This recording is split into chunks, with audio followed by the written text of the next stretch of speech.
This story starts in a school, where we find a girl lost in thought about her brother. Her moment of contemplation is suddenly interrupted when another girl bursts into the classroom, frantically calling for everyone's attention.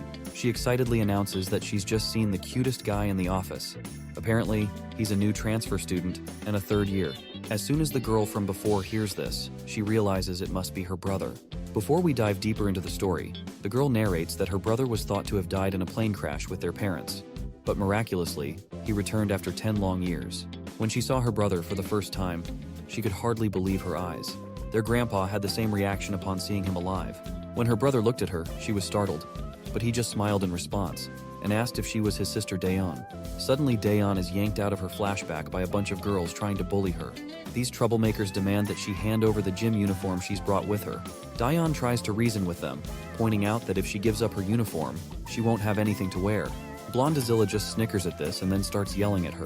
She's so loud that even the other girls in the classroom can't ignore the commotion she's causing for no good reason. Blondezilla finally crosses the line and smacks Dayon on the head, making it clear that she better hand over the uniform, or else she won't be nice to her anymore. While I wouldn't exactly call slapping someone on the head being nice, I guess no one is about to argue with this over-the-top Blondezilla. Even the other girls in the classroom just look away, not wanting to get involved or stop her from getting all high and mighty. It looks like Dayon has no choice but to face the humiliation and silently comply with the demand. The next scene takes us to third year class 2, where the entire class is being introduced to this new handsome fella, who has just transferred into this school. The teacher mentions that he's been living overseas for a long time, and asks everyone to be friendly and help him settle in. All the girls in the class can't help but blush at how hot he is. Even the bullies in the room can't resist sneering, while the other students with average looks feel a pang of jealousy at the new guy's good looks. The teacher directs him to an empty seat at the back of the room, and he makes his way over, ready to get settled in his new spot. As the new guy walks to his seat, we spot a redhead guy named Jae-hyung, and we can tell that he is feeling absolutely annoyed. Let's face it, he's just jealous that this new guy is stealing the spotlight with his looks. The big guy seated behind Jae-hyung gives a subtle signal. Jae-hyung quickly catches on to what his friend is trying to say, and decides to take action. He extends his foot out, aiming to trip the new guy as he walks by. But Jae-hyung's plan doesn't go as smoothly as he'd hoped, because this new guy quickly halts, leaving Jae-hyung gritting his teeth in frustration. He had timed his foot extension perfectly, but it still didn't work at all. Meanwhile, the new guy, who goes by the name Jin by the way, just gives Jae-hyung a death glare for his pathetic attempt, though he does not say a word. The scene then flashes back to Jin's past, where we see a blonde guy advising Jin to avoid getting into fights once he returns to Korea. Jin lets out a sigh and responds that he's already aware of this much. The senior perks up to hear this, and curiously asks about how Jin knows. Jin then explains that he wouldn't enter any combat situation without having enough intel about his surroundings. Well, it looks like Jin's response isn't exactly what the senior was expecting to hear, because it sounds way too hardcore. But Jin continues, sharing his wisdom from years of experience. He explains that making a rash decision could cost him his life, and such a mistake would be a rookie move. This makes the senior even more uncomfortable, and our boy goes on to remind his senior that he has survived plenty of battlefields over the past 10 years, because he knows his stuff. Suddenly, Major Kang, the senior, tells Jin to stop and clarifies that he wasn't referring to all this strategic nonsense, but rather, he does not want our boy to engage in fights because he wants to prevent the poor offender from getting beaten up badly. In the present moment, Major's advice lingers in our boy's mind, so he does not say anything to the bully in order to avoid fighting. The teacher then notices Jin standing there idly and asks if everything's okay. Jin simply flashes a pleasant smile, saying he is good, and continues past Jae-hyung, ignoring him. Jae-hyung snickers once again, thinking Jin is just a wimp afraid of getting picked on. Even the guy who tried to trip him earlier smiles, pleased with Jin's reaction.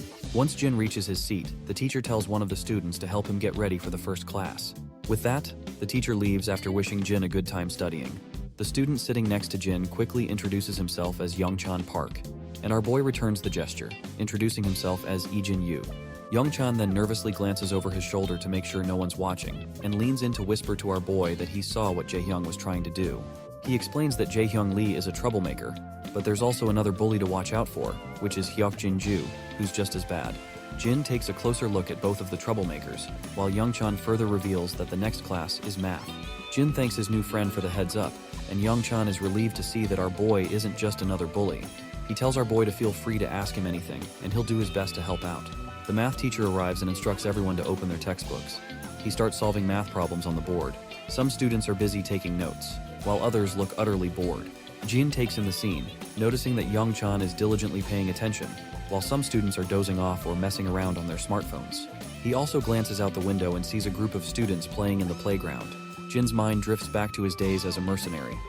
He remembers the heavy rain, feeling utterly exhausted and battered.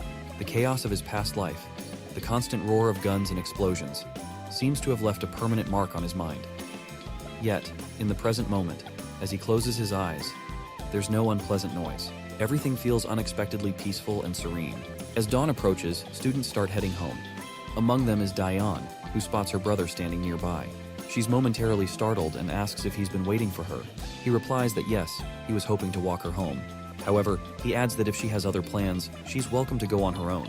Dayan quickly glances around and insists she has no other plans, but we can tell that she is still really anxious about walking with our boy. Jin then states that if she doesn't have anything pressing, they'll walk home together. Eventually, the girl agrees. Later on the street, the siblings walk side by side, both clearly feeling awkward. Jin tries to break the ice and asks if she's feeling awkward too. Dayan is startled to hear this and quickly insists she's not awkward at all, but Jin reassures her that it's okay, as he's feeling pretty awkward himself. Thankfully, this remark finally makes our girl relaxed a bit. Jin then reveals that he was only 9 at the time of the accident, so he doesn't remember much about his remaining family, including his sister. He points out that it must be pretty strange for her too, since she was only 7 and probably doesn't remember much either. Dayan stays silent, because this is in fact true. Just then, she suddenly hears some familiar voices around the corner, and her feet suddenly come to a halt. When Dayan looks at the source of the voice, she spots one of the girls who bullied her in class. She is apparently the friend of that blonde girl who slapped Dayan in the school today.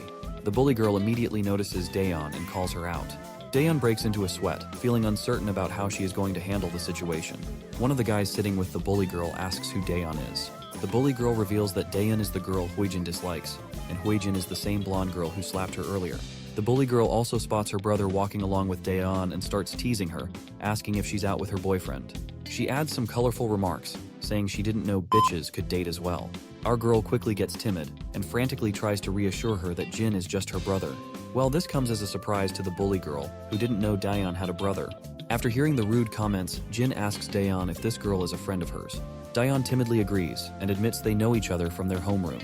But the cocky girl doesn't let up, calling Dayan a bitch again and asks since when they became friends. Dayan trembles as the bully continues her rant. Jin then gives the girl a cold stare, one that's enough to freeze the hell itself. The guy sitting next to the bully girl doesn't appreciate Jin's sharp glare. He gets annoyed and warns Jin to watch himself if he doesn't want to get his ass yanked. Jin continues to glare, which only annoys the fatty more. The bully girl starts egging him on and provokes him to pick a fight with Jin. Eventually, the fatty's patience wears thin and he strides over to our boy, and Jin quickly shoves Dayan back and gets face to face with this stupid head. The fatty demands to know if Jin is trying to act tough in front of his sister. Jin notices how defenseless the fatty is, standing so close that all his vital points are wide open for attack. What's even more amusing is that the fatty isn't carrying any weapons. All he has is this giant ass of his. Jin can't help but feel that this guy is being rash and leaving himself wide open. But then, Major Kang's words echo in his mind once again, which reminds him to not pick fights with anyone. Jin lets out a sigh, averts his gaze, and decides to walk away quietly. But Fatty isn't letting Jin off the hook so easily. He grabs Jin by the collar and raises his hand, ready to deliver a sharp slap to Jin's face. Before he can make contact, Dayan rushes to intervene. She quickly bows down her head and explains to the bully that Jin has been living overseas for most of his life and isn't used to the way things work in Korea. On the other hand, the bully girl snickers to see her begging, while Dayan continues to tremble with fear. The fatty, however, snaps at Dayan, saying he doesn't care if Jin was living overseas or not. Seeing his sister so terrified and shaking in fear boils Jin's blood. Fueled by anger, he grabs Fatty's wrist and yanks it. Fatty squirms in pain, even though Jin hasn't done anything particularly aggressive. Jin throws his bag down and takes off his school coat. Calmly, he tells his sister to wait for him and covers her face with the coat, assuring her it won't take more than a minute. Just then, the rowdy thug charges at him from behind. Jin effortlessly twirls around and delivers a solid slap to the thug's face. The single slap sends the thug staggering, blood spilling from his mouth as he stumbles backward and crashes to the ground like a sack of potatoes. The cocky girl and the other goon feel a chill run down their spines, and I can tell they are about to crap their pants if our boy continues like this. Meanwhile, Jin lets out a sigh of disappointment, knowing he's broken his promise to Major Kang. But I guess this is not his fault entirely, as this fatty bastard had this coming. The other goon is so terrified that he has started to reconsider making any move against our boy. The next scene takes us to the countryside, where military soldiers are training tirelessly.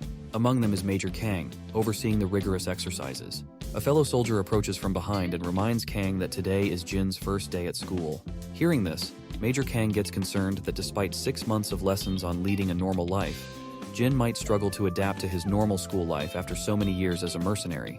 But still, Kang feels a sense of pride, and he's confident that the lessons he imparted to Jin will help him thrive in his new life. Well, it turns out Major Kang's teachings didn't quite do the trick, because Jin is making these bullies look like yesterday's trash. The other bullies watch in shock as the injured fatty lies unconscious, eyes rolled back. The bully girl and her sidekick are shaking with fear as Jin strides toward them. In a flash, Jin lunges and lands a devastating punch right in the gut of the other thug, sending him flying and crashing to the ground. The cocky girl's jaw drops in disbelief. When Jin turns his attention to her, his death glare makes her tremble with fear. Daeon pulls the coat off her face, her hands trembling as she takes in the sight of the two thugs down for the count. Even though it's only been a minute since she was covered, Jin notices his sister watching him and, after giving the cocky girl one last intimidating look, he walks away from her. He turns to Daeon and apologizes for covering her face so abruptly. The apology only makes Daeon feel more awkward, so Jin tries to lighten the mood by suggesting they grab some snacks from her favorite store. Daeon stammers that it's okay and they don't need to, so Jin decides they should just head home. As Daeon and Jin cozy up, the bully girl is left terrified to see this. She's completely blown away by how this guy who was so terrifying with just a glare is now acting like a sweet, caring brother. As the siblings walk off together, Daeon gives her one last friendly wave before they head out, leaving the bully girl standing there, face frozen in terror. As they walk home, Daeon asks Jin if he was the one who knocked out those two guys earlier. Jin confirms it, and this only makes her curious about her brother, since he doesn't seem like the type to pick fights. She then explains that in Korea, staring at people like he did can be considered rude and might lead to uncomfortable situations. Jin agrees, adding that meeting someone's gaze can be risky depending on who you're staring at, which is similar to where he's from. Confused, Daeon asks why he stared at those thugs earlier. Jin simply replies that he noticed she was scared and he wanted to protect his sister. Daeon is startled by these unexpected responses, and she simply bows her head down while blushing. An awkward silence falls between them as they continue walking. It looks like Daeon will need to get used to having a caring brother around to look out for her. When they get back to the apartment, we see Grandpa is a bundle of nerves. He frantically tells Jin to just chill and enjoy some fruit, but our boy insists on taking care of the dishes himself. Grandpa's not sure how to handle this, so he eventually lets Jin take over. As Jin washes up the dishes with a steady hand, Grandpa asks if the dinner was okay, admitting he's not exactly a master chef. Jin, keeping it casual, tells Grandpa not to sweat it. He says the food has been great and he's loved every meal. The old man looks visibly relieved to hear that Jin enjoyed the food. You can even see the glimmer of satisfaction on his face. Grandpa then turns to Daeon, asking if she liked the food as well. She nods and agrees. Next, Grandpa shifts gears and asks Jin about his first day of school, and he is curious to know if anything interesting happened. Jin hesitates for a moment, looking a bit anxious about answering. Daeon also feels a bit uneasy, reflecting on how eventful the day has been. But after a moment of pause, Jin admits that it was a good day. Grandpa's face lights up with genuine pleasure at hearing this, clearly relieved and happy. Once everyone hits the bed for the night, we find our guy still wide awake. His mind flashes back to when his grandpa first saw him, and he can almost feel how grateful his old man was to have him around. Jin's cold heart has slowly started to warm up after living with his grandpa and sister for a while. Then, his thoughts drift to the time he was stuck on that airplane before it crashed. Passengers were in a panic, and the emergency oxygen masks had popped out of the compartments. As everyone scrambled to put on their masks, Jin's parents focused on making sure their son could breathe safely. It was a terrifying day for him. Just as the plane began its downward plunge, Jin jolts awake in the present, leaping out of bed in shock and breathing heavily from this nightmare. His heart is racing, and he finally realizes it was just a dream. He glances at his clock and sees that morning has arrived. As he sits there alone, he hears rattling noises coming from the living room. He stands up and goes out, only to find his sister preparing breakfast for the day. He looks around and asks where Grandpa went. She tells him that Grandpa left for work at dawn. She explains that Grandpa took time off to be home when Jin arrived, but now his paid holidays are over, so he's back to work. She also puts on her uniform, and once she's done, she decides to leave for the day. She tells Jin that breakfast is laid out on the table and reminds him to make sure he eats. With that, she heads out, and Jin glances back at the spread of food left for him.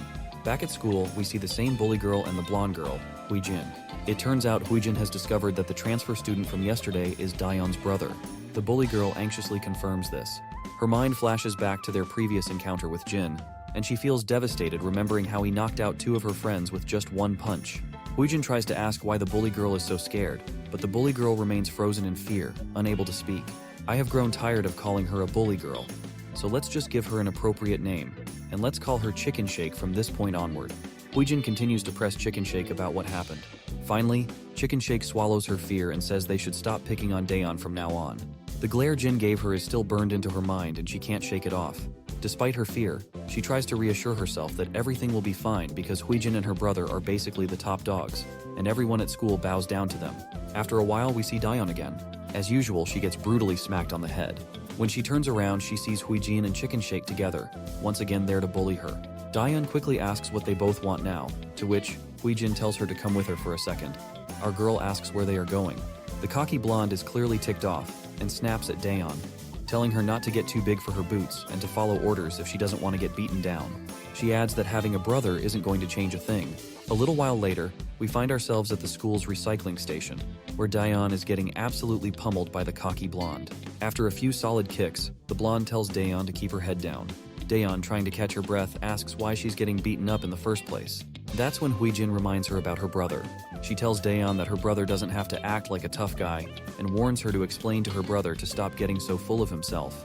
She further makes it clear that they won't be responsible for Daeon's brother anymore because he's in for one hell of a ride. Daeon, still clueless, asks if that means they're targeting her brother from now on. Huijin quickly confirms, reminding her that the two bullies our boy took down were friends of her brother. Since Daeon and her brother dared to mess with them, they're not going to get off easy. It's like poking a lion and expecting not to get mauled. Daeon's face goes absolutely pale upon hearing this. She yells at the two thugs, demanding to know what they're planning to do with her brother. But all she gets in response is a solid slap across the face for speaking out of turn. The slap leaves a bruise on her cheek, but the sting of the physical pain is nothing compared to the ache she feels knowing her brother is in serious trouble. Daeon clenches her jaw, steels herself, and bolts out of the recycling station, leaving the two thug women behind. The scene cuts back to third year class 2. The atmosphere is thick with anxiety. Even the two average bullies in the class are unusually quiet. Everyone's on edge because the school's biggest bully is strolling into the classroom with his entourage, and it looks like the drama with Jin is about to kick off big time. But Jin just sits there cool as a cucumber. The two bullies who got knocked down yesterday are also strolling down with their boss. Behind them, the biggest bully of all, the top dog, looms large. Right on cue, Daeon bursts into the room like a tornado. She's panting heavily, her face is bruised, and her uniform is smeared with dirt. Jin abruptly stands up from his seat, and his eyes widening in shock as he takes in the sight of his sister's battered face and filthy uniform. The bully boss starts up with some banter, teasing how Jin's sister is worried sick about her brother. He points out how his own sister, Huijin, all she does is whine and nag at him to do things for her. Huijin also strolls into the scene and reminds her brother that she will only feel sorry when her brother actually gets his ass handed to him by someone. Meanwhile, Jin is left visibly petrified seeing his sister so bruised up. But before we can see his reaction, the scene cuts back a little to the past, when students were just starting to gather in the classroom early in the morning. We see the terrified face of Youngchan taking hits to the head from two rowdy individuals who are using his face for target practice. Jae-hyung is feeling pretty cocky about his direct headshot and brags to his friend about it. Hyokjin then gets ticked off and demands this nearby student to hand over his eraser. Once the timid student offers his eraser, Hyokjin quickly takes it. He swings his hand with all his might and delivers a precise headshot to Youngchan. He breaks into a happy dance after landing the perfect hit, but Jae-hyung tries to downplay it, saying this was just a lucky shot. The two friends go back and forth, trying to outdo each other with their headshot skills. Jae-hyung decides to take another shot, swinging his hand violently and throwing the eraser down at the poor Youngchan. But surprisingly, Jin steps in, and the eraser hits him in the waist instead. The two bullies are annoyed by this sudden interruption, and the eraser falls to the ground. Jin then takes his seat right next to the terrified Youngchan. The redhead is visibly ticked off, feeling Jin is finally getting on his nerves. Hyokjin decides to talk some sense into Jin for stepping in, and the redhead quickly agrees. Meanwhile, our boy simply puts his bag on the desk and asks Youngchan if he's alright. The poor fella mutters that he is fine, but we can tell by his pale face he is not fine at all. Youngchan simply leans toward our boy for avoiding any eye contact with those bullies, and asks our boy if they should hang out after school. Jin reveals that he has to walk home with his sister, so he can't hang out. The timid boy perks up at this, and asks if his sister transferred here with him. Jin shakes his head, saying she was already studying here before he arrived. When Youngchan asks her name, Jin tells him it's Daeon.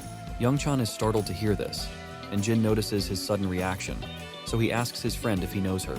At first, Youngchan feels reluctant to say anything, but admits that Daeon isn't having the best time at school lately. He explains that she was quite popular back in middle school for being smart and pretty, which attracted a lot of attention from the guys. But then a blonde girl named Hui Jin, who was jealous, started bullying her. Jin asks if no one stopped them from bullying Daeyeon. Youngchan reveals that the girl who used to bully her, Hui Jin, has a brother named Gisu Kim, who's one of the worst troublemakers at their school. What's even worse is that Daeyeon is stuck in the same homeroom as Hui Jin, and she gets bullied to the point where every student is amazed that she still has the courage to come to school. Jin puts two and two together and realizes that Hui Jin started bullying his sister just because someone liked Daeyeon, and that's the only reason she's being targeted. But Youngchan somberly reveals that this is just an excuse, because Hui Jin simply wanted a reason to bully someone. Jin's mind flashes back to several days before, when his grandpa hoped that Jin would have an easier time adjusting to his new school after living overseas for so long.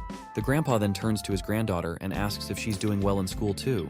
At that time, little Daeyeon charmingly assures her grandpa that she's doing absolutely fine, and never shows a hint of the grievances she faces at school on a daily basis. Her grandpa praises her, noting that Daeyeon is always a brilliant student, and even her teachers speak highly of her. In the present moment, Jin realizes that his sister was just putting on a brave face and hiding her struggles to keep their grandfather from worrying. Then, one of the rowdy bullies kicks the door open, and the entire gang of school bullies saunters into the classroom. Hyokjin quickly asks these rowdy bunch what they're doing in their class. Gisu Kim, one of the top dogs of the entire school, just says he's there to handle some business. Hyokjin's surprised to see Gisu and is not sure what to do. You see, Hyokjin is a small fry, while he can deal with the other bullies pretty fine, but he doesn't want to get tangled up with Gisu Kim. Meanwhile, Gisu's lackeys inform him about Jin. When Gisu sees Jin, he starts shouting at his lackeys, furious that they got their butts kicked by a scrawny little punk. He dismisses his lackeys and provocatively flicks his finger at Jin, telling him to come over. Jin stands up immediately, while the redhead and Hyokjin look totally confused about what Jin did to tick off Gisu, and they're pretty sure he is pretty much screwed now. Meanwhile, Jin stands his ground defiantly and asks if Gisu is actually the big shot here. Jisoo sneers, and he finds it fascinating that our boy took his sweet time to figure out who is in charge here. He turns to his lackey and tells him not to just stand there like an idiot and to make a move. But we can clearly tell that the lackey is absolutely scared, but he eventually steps forward towards Jin. But before the showdown starts, Daeyeon also bursts into the classroom, breathing heavily. In the current time, this is how Jin finds himself looking at his bruised up sister. Tears well up in Daeyeon's eyes as she starts apologizing to Jin for putting him into trouble. Meanwhile, Hui Jin scoffs after seeing those tears and calls her the biggest drama queen ever. Jin, however, tells his sister she has nothing to apologize for. Before she can say another word, he loses it and slaps this lackey across the face with such force that he hits the ground, knocked out cold. The other bullies, who already know how hard Jin can hit, start to tremble. With one lackey down, Jin turns to his sister and says that these bullies are the ones who should be apologizing. The fatty charges at Jin with a clenched fist, but Jin effortlessly pushes his hand away. When he spots the exposed throat, Jin delivers a brutal, precise smack to it, like a ninja, leaving the bully spitting and coughing before collapsing to the floor. The other lackey, shaking with fear, tries to land a hit on Jin. Jin responds with a crushing blow to his ribs, and with lightning-fast reflexes, sends the lackey tumbling to the ground. Meanwhile, Gisu's confidence has finally started to fade away, as he sees our boy effortlessly taking down his bullies like they're nothing. The local lackeys of this class, who are still in their beta stage, stand there wide-eyed and expressionless. Even Huijin and Chicken Shake are freaking out, completely losing their composure. After taking down the last two bullies, Jin turns to Gisu and makes it clear that his sister has been suffering because of these thugs, and he's not about to stand for it. Gisu finally decides to speak, sneering as he admits that Jin is not a pushover after all. With a smirk, Gisu swings his leg with lightning speed toward Jin's face. But Jin effortlessly blocks the kick, leaving Gisu absolutely stunned, because he did not expect our boy to react so fast. Nonetheless, Gisu quickly swings his other leg, which is also blocked by Jin quite easily. Jin seizes Gisu's leg, pulls him closer, and delivers a brutal punch to his face. The punch sends blood spraying everywhere as Gisu crashes to the ground like a rag doll. His nose and mouth are bleeding, and he looks up in horror at Jin, who towers above him like a goddamn Death Reaper. Without hesitation, Jin swings his leg again, striking the bastard in the face with a powerful kick that sends more blood splattering. The guy, who was once cocky and full of himself, finally hits the ground, defeated and humiliated. The entire class falls silent, eyes wide in shock as they watch Jin take down one of the biggest bullies in one fell swoop. The two beta bullies are slack-jawed as well, unable to believe that our boy just took down a major player like Gisu so effortlessly. The girls are equally horrified, with the blonde especially stunned, unable to fathom if Jin is really this formidable. Jin starts walking towards Hui Jin, who is feeling terrified because she does not want to get slapped and face the same brutal treatment. But before anything else can happen, Diane rushes to stop her brother, pleading with him not to do anything anymore. Jin reminds her that Huijin and her crew have been bullying her for a long time, and he also knows that she was targeted by them yesterday as well. Diane's face falls as she realizes her brother has uncovered the truth, and she bows her head in silence. She then suddenly realizes that Jin is fighting for her sake, so she quickly forces a smile, telling her brother that she's fine and he should stop. Her brother hesitates at first, but eventually agrees, deciding to walk her to class. As they leave, the students in the room erupt into murmurs, unable to believe that Gisu, the top dog, was taken down by a single boy. Even the beta bullies admit that Jin is hardcore, and they are feeling a wave of relief that they didn't try to take him on earlier. As the chatter continues, the blonde girl trembles in a mix of fear and humiliation, unable to process her defeat. Meanwhile, as Jin and Diane walk together, she expresses her shock at how good her brother is at fighting, but then starts apologizing again. Confused, Jin asks what she's apologizing for. Daeon explains that it was her fault he got dragged into this mess. She feels responsible for the fights he had to endure, both yesterday and today. Jin gives Diane a reassuring smile, telling her she doesn't need to apologize for anything, because this is what families are for, to protect each other. He then begins to explain that back where he used to live, everyone only looked out for themselves. They didn't care what happened to others as long as they weren't the ones suffering. But even those people would act differently when their own families were involved. That is when the scene cuts down into the memory lane, to a chaotic battlefield, with smoke and explosions tearing through the area. Gunfire and bombardments echo from both sides. In the middle of the madness, we see a younger Jin, caught in the mayhem. Among the carnage, he spots one of the opposing soldiers desperately trying to save his little daughter, shielding her from a man who is holding his gun right over their faces. Even in the middle of the violence, the sight of that soldier risking everything for his child left a deep impression on Jin. It made him question what family truly meant and why it was so important. In the current moment, Diane points out that he barely remembers her, so why is he still going out of his way to help? The boy agrees, admitting it's true he doesn't remember her, but insists that doesn't change the fact that they're family. The girl just stands there in silence, but just as our boy's words sink inside her mind, she starts to feel a bit embarrassed. She quickly tells him she's fine and that he should head back to his class. She points out that they're already at her homeroom, so she waves a final goodbye and vanishes, leaving the boy with a faint smile on his face. Back in his room, Jin is still the hot topic of conversation, and he's feeling a bit awkward with all the attention he is getting. The beta bullies then flash him a thumbs up, cheerfully asking what kind of lessons he got overseas because he took those noobs down like they were yesterday's leftovers. They keep showering him with praise, but the boy just sinks into his seat, looking a bit overwhelmed. Even his friend Young Chun chimes in, saying he was actually pretty awesome, which brings a subtle smile to Jin's face. Meanwhile, we shift to the defeated goons, who are feeling pretty anxious after their embarrassing loss. Their boss, in particular, is still fuming, grumbling that there's something different about our boy, because he doesn't fight like your average third-rate thug. His sister tries to cheer him up, reminding him to stop sulking and pointing out that their loss was just a fluke, and Jin just caught them off guard, so she suggests they should try to catch him later. But the bullies stay silent, because they've learned the hard way that our boy is a powerhouse not to be messed with. Still, the blondie reminds her that he's just one guy, and they shouldn't let some dude take us down like this. Her brother finally shuts her up, telling her if she's itching for a fight, she can go take on the boy herself if she thinks it's so easy. Of course, Huijin doesn't like the way her brother's talking to her, so she snaps back that he shouldn't take his frustration out on her just because he got his butt handed to him by some random guy. Her brother is absolutely furious, and it's clear Huijin's words hit him hard. He is seething in anger because we all know that she is speaking some uncomfortable truth. Huijin glares at him one last time, her eyes welling up with tears from the frustration of seeing her brother act like this. Quietly, she turns around and slams the door behind her as she leaves. As she stomps down the corridor, Chicken Shake catches up with her from behind. Meanwhile, Blondie is absolutely fuming. It's incredibly frustrating for her that all those bullies couldn't handle just one guy. She slams the door open as she storms into the classroom, and when she sees Daeon sitting in the classroom, she asks our girl that she must be feeling pretty lucky to have a brother now. She reminds her how she now can go to school without a care in the world, and can just run to her big brother if she gets into trouble. Daeon doesn't say a word in response, which only makes Huijin more annoyed.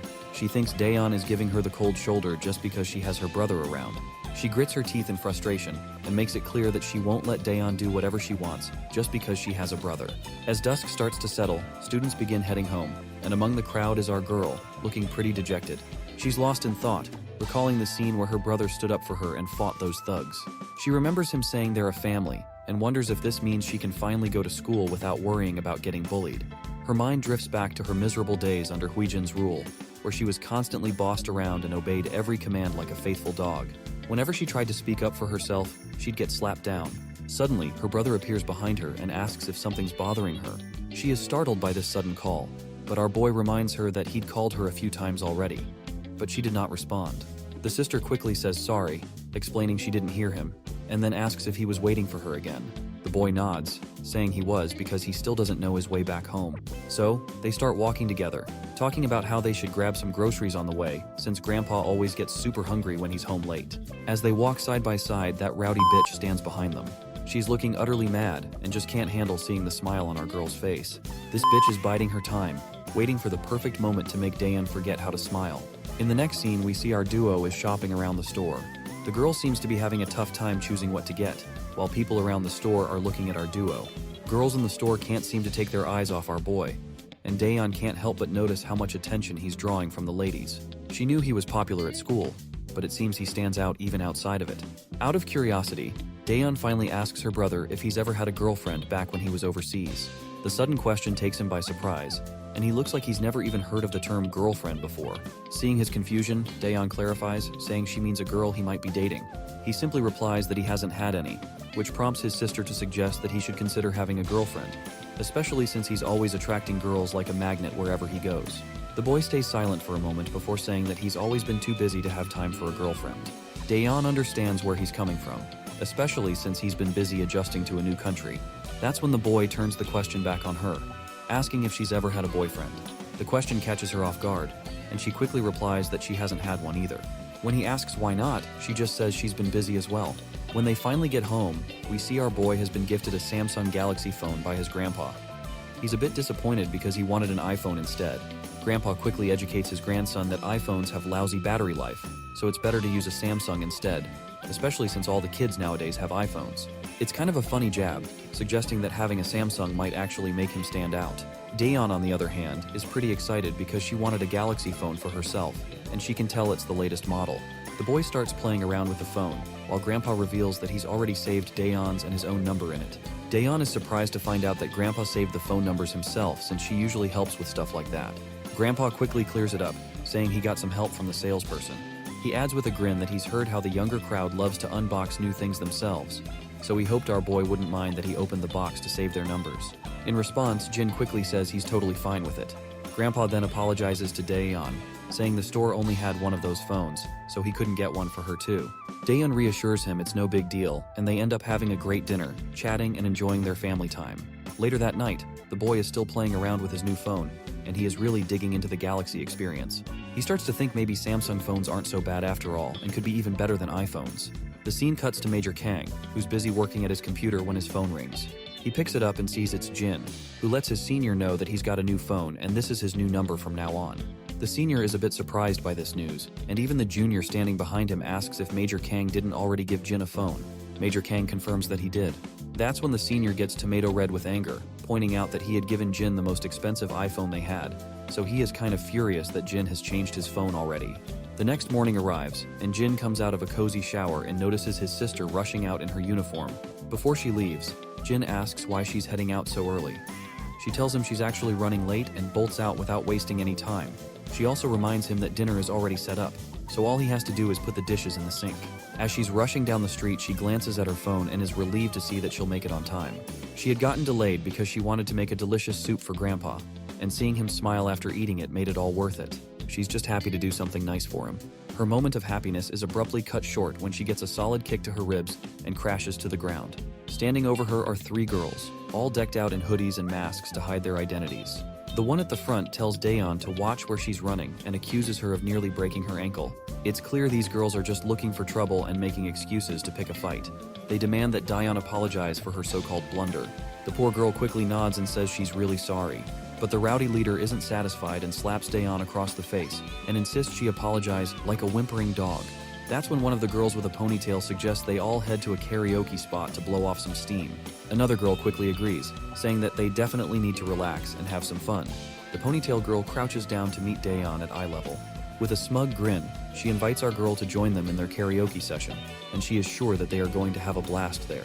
The second Daeyeon hears that voice, she instantly recognizes that this is Huijin Kim, and she is definitely here to make our girl's life miserable.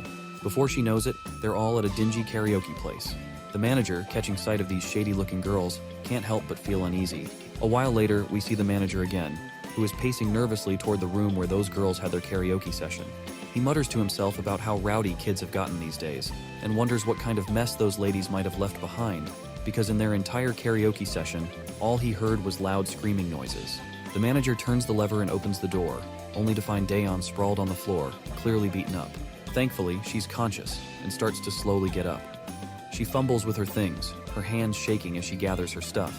The manager is utterly confused to see this unexpected sight and decides to call an ambulance, but Daeon flatly refuses and stumbles out the door. Meanwhile, back in the classroom, the teacher is taking attendance and notices that Daeon is still missing. When the students confirm she's not there, everyone is confused since Daeon wouldn't just skip school without letting anyone know. In the background, Huijin Kim is smirking, clearly pleased with herself. Chicken Shake turns to her friend and asks if she thinks Daeon will be okay. In response, Huijin simply tells her friend not to panic. She reminds her that Daeon missing school has nothing to do with them. Chicken Shake nervously agrees, playing along and affirming that it's indeed true and has nothing to do with them. Finally, the school bell rings, signaling the end of the day. As usual, the boy waits outside for his sister, but he can't seem to spot her in the crowd of students. The crowd begins to thin out, and soon there's hardly anyone around, but his sister is still nowhere in sight. He waits for a bit, then pulls out his phone and tries calling her, wondering if she might have gone home already. Meanwhile, she's already back home, and her phone rings endlessly as her brother keeps calling, but she doesn't bother to answer and lets it ring. Eventually, the boy heads back home. His eyes immediately spot the sneakers she wears sitting over the doorstep. He pulls off his bag from over his shoulder and goes to her door, giving it a gentle knock and asking if she's inside. The girl quickly responds, and the brother feels a wave of relief knowing she's indeed there. Daeon quickly asks if Jin waited outside the school today too. Jin no Diaz and mentions that he even tried calling her, but she didn't answer. The girl apologizes heartily, saying she must have been asleep. Jin picks up on the odd tone in her voice and asks if he can come in for a second.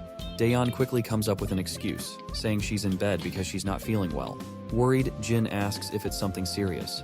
She reassures him that it's just a slight fever and that she'll be fine after some rest. Jin tells her to call him if she needs anything and decides to head out, planning to grab some medicine for her. But Jin suddenly stops at the door and notices that her sneakers are stained with blood. It doesn't take him long to realize something serious must have happened, since blood on her shoes isn't something you see every day. Once he pieces it together, he grabs the first aid kit and heads into her room to tend to her injuries. She winces as he applies bandages to her bruised face. It seems Jin still doesn't know the full story. Daeon tells him she fell down the stairs while trying to dodge a bicycle. However, Jin points out that her injuries seem quite severe for a simple accident, and asks if she doesn't want to see a doctor. She hesitates for a moment before insisting she's totally fine. I guess her hesitation to visit the doctor is understandable, because if she goes to the hospital, they'll discover the bruises aren't from a fall down the stairs. The scene then cuts to Daeon's past, where we find ourselves in the principal's office. Daeon is telling the principal that she was beaten up by Huijin. However, Huijin flatly denies the accusations. The police are also involved in the case, and Daeon insists that Huijin was the one who beat her up. She explains that Huijin was wearing a mask and hat, but she recognized her voice and is certain it was her. Besides, Huijin has a history of bullying her at school. But then Huijin, with a sly smirk, asks how Daeon can accuse her when she didn't even see her face. The principal questions Daeon if she saw the face of the person who assaulted her. Daeon responds once again that the assailant's face was covered, but she's sure it was Huijin. At this point, Huijin's mother bursts with anger. She angrily accuses Daeon of calling the police and treating her daughter like a criminal over a ridiculous accusation. The principal tries to calm the furious mother down, but she refuses to listen and makes it clear that she won't calm down. Meanwhile, Huijin's confidence crumbles as she realizes that no one seems to believe her, despite her certainty that Huijin was the culprit.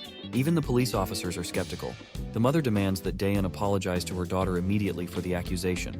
But our girl stands her ground and tells the woman that it was indeed her daughter who assaulted her. The arrogant mother is infuriated by this and decides she will take the matter up with Daeon's parents. She demands our girl to bring her parents to the school right away. This just breaks Daeon's heart. She feels tears streaming down her face involuntarily, while the villain who assaulted her laughs and walks away unpunished. In the present, she feels trapped in the same situation she faced in the past. She believes that raising her voice without solid proof is futile, and is determined not to offend her grandfather, who has always been a supportive figure for her. Suddenly, Jin notices her tense expression and puts his hand on her forehead, asking if she's really okay. The girl responds, albeit weakly, that she's fine. Jin Jin points out that while her bones aren't broken, the bruises are pretty severe and will hurt for a few days. She nods and finds it surprising that he's actually quite good at this patching up stuff, because she can tell the bandages are perfectly placed. She then becomes somber, remembering their grandfather. She's worried he might get upset about all this, especially since he has a weak heart.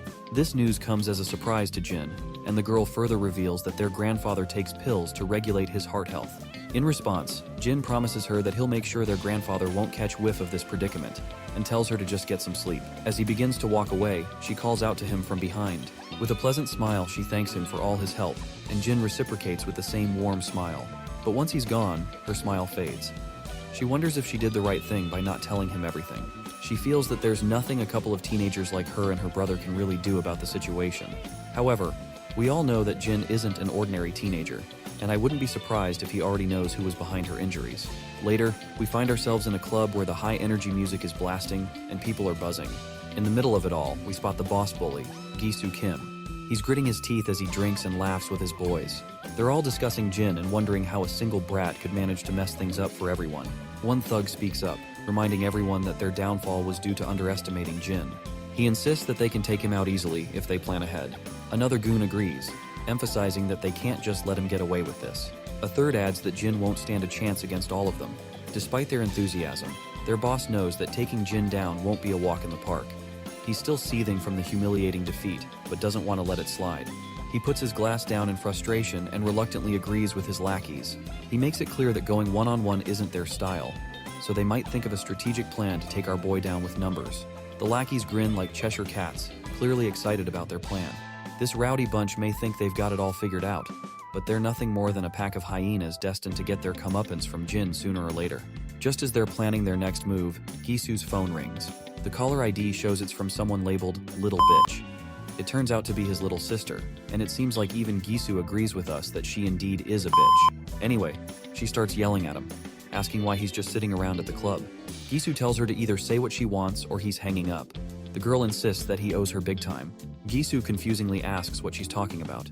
She then reveals that he roughed up Daeon earlier today.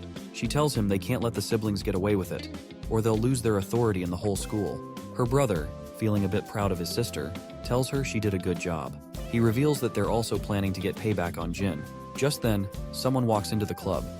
As the bullies turn to see who it is, they realize it's Jin. He appears to be there to settle some business. Gi-soo gets absolutely furious at the sight of Jin casually walking into his turf. But Jin just walks toward their table with a calm demeanor.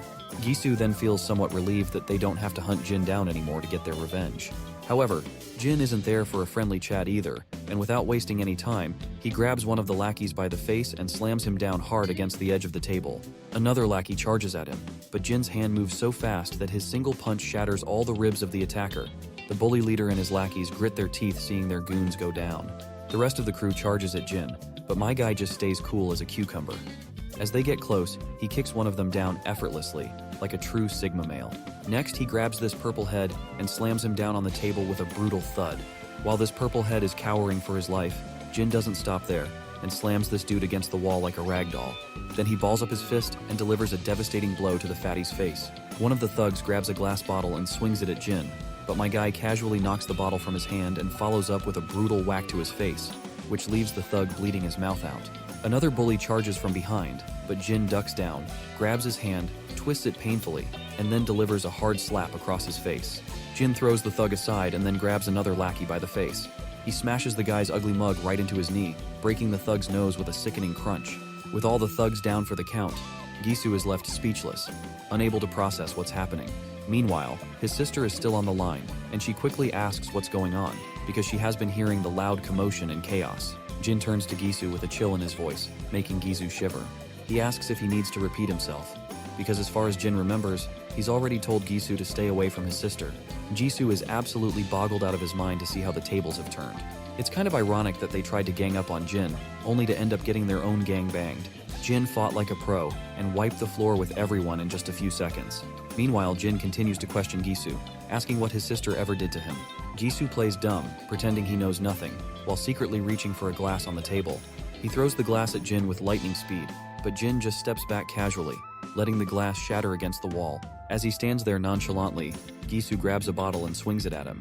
Our boy steps back once again, avoiding the hit, But when Gisu swings the bottle once more, Jin knocks it out of his hand and counters with a punch, sending the contents of the bottle splattering everywhere. Gisu tries to swing his fist this time, but my guy responds with another brutal smack to the bastard's face, leaving his nose bleeding like crazy. Gisu stumbles backward, gasping for air after the hit, while Jin remains cool and composed, not even breaking a sweat. Jin then asks this bastard what twisted pleasure he gets from harassing a helpless girl. In a desperate move, Gisu grabs a bottle, shatters it, and aims the sharp pieces at Jin's chest. But our boy shows no fear, and he quickly slaps Gisu's hand hard, making the bottle drop. Then he grabs Gisu by the throat and squeezes, causing him to struggle for breath. Gisu's feet trip over themselves as he struggles helplessly, and Jin forcefully drives him to the ground. The bastard writhes and squirms, desperately trying to break free from Jin's iron grip, but my guy doesn't let up. His hand pressed firmly on Gisu's throat, ensuring the once cocky bully knows exactly who's in control now. Jin then leans in and asks Gisu what he should do with him. Gisu, barely clinging to consciousness after the brutal beating, can't muster a response. Jin delivers his final warning, making it clear this is the last time he'll spare him. He warns him to stay away from his sister and to keep Huijin, who is Gisu's sister, in check as well. He emphasizes that if he hears even a rumor about Gisu or Huijin bothering his sister again, he'll be back to finish what he started. To drive his point home, Jin tightens his grip on the bastard's throat even further, pushing him to the brink of unconsciousness. The bully is now desperate and on the edge, starts squirming and apologizing profusely. After that, Jin finally releases his grip, leaving Gisu gasping for air and coughing violently as Jin walks away. As Jin walks out of the club, the staff inside exchange nervous glances, unsure of what just went down. Meanwhile, Huijin and her friend, Chicken Shake, are strolling down the street. Huijin has got a bad vibe and starts worrying that her brother might be in trouble. When they reach the club, they hear footsteps coming up the stairs, and it's Jin, casually making his exit. Huijin is caught off guard and isn't sure what to do. She shouts for Jin to stop, thinking she can still play it cool because no one can pin the blame of what she did to Daeon. But Jin doesn't even slow down. Huijin, now really nervous, starts backing away, trips, and falls hard on her butt. While she's rubbing her sore shoulder, Jin's phone rings. He checks it and sees it's his grandpa calling. After a quick chat, he simply turns around and just heads home quietly, leaving them curious about what he is even thinking. When Huijin enters the club room, the scene is a mess. Her brother and his lackeys are all battered and bruised. She immediately starts shouting at him, demanding to know how he got whooped by Jin again. But her brother, too exhausted to argue, cuts her off and tells her to stay the hell away from Daeon from now on. Huijin, not grasping the seriousness of the situation, keeps pushing back, asking what the hell he's talking about. Her brother, visibly frustrated, finally loses it. He grits his teeth and yells at her to leave our boy's sister the fuck alone. But Huijin doesn't back down and keeps shouting, questioning why he's so afraid of that bastard. That's the breaking point, and her brother snaps with his eyes blazing with anger. He makes it crystal clear that if she doesn't steer clear of Daeon, he'll make sure to mess her up himself. Yikes, these siblings have a seriously twisted way of dealing with each other. It's wild how casually they talk about screwing each other over. Huijin is shaken by her brother's outburst, and she begins to tear up. We're back with our boy, who spots the grandfather once again. They sit down on a bench in the park. First off, Grandpa apologizes for pulling our boy away while he was having fun with his friends, but our boy says it's all good. The old man then gets a bit sad, mentioning that Daeon got injured, and our boy was the one who treated his injuries. Our boy confirms it, and the old man explains that her injuries are pretty serious, but she refuses to go to the hospital. He shares how tough it's been raising Daeon on his own. He never really knew how to raise a young girl and was always working hard to put food on the table, and he is just grateful she's come this far on her own. Grandpa reflects on all those years and says that looking back, Daeon has given him so much more than he's ever been able to give her.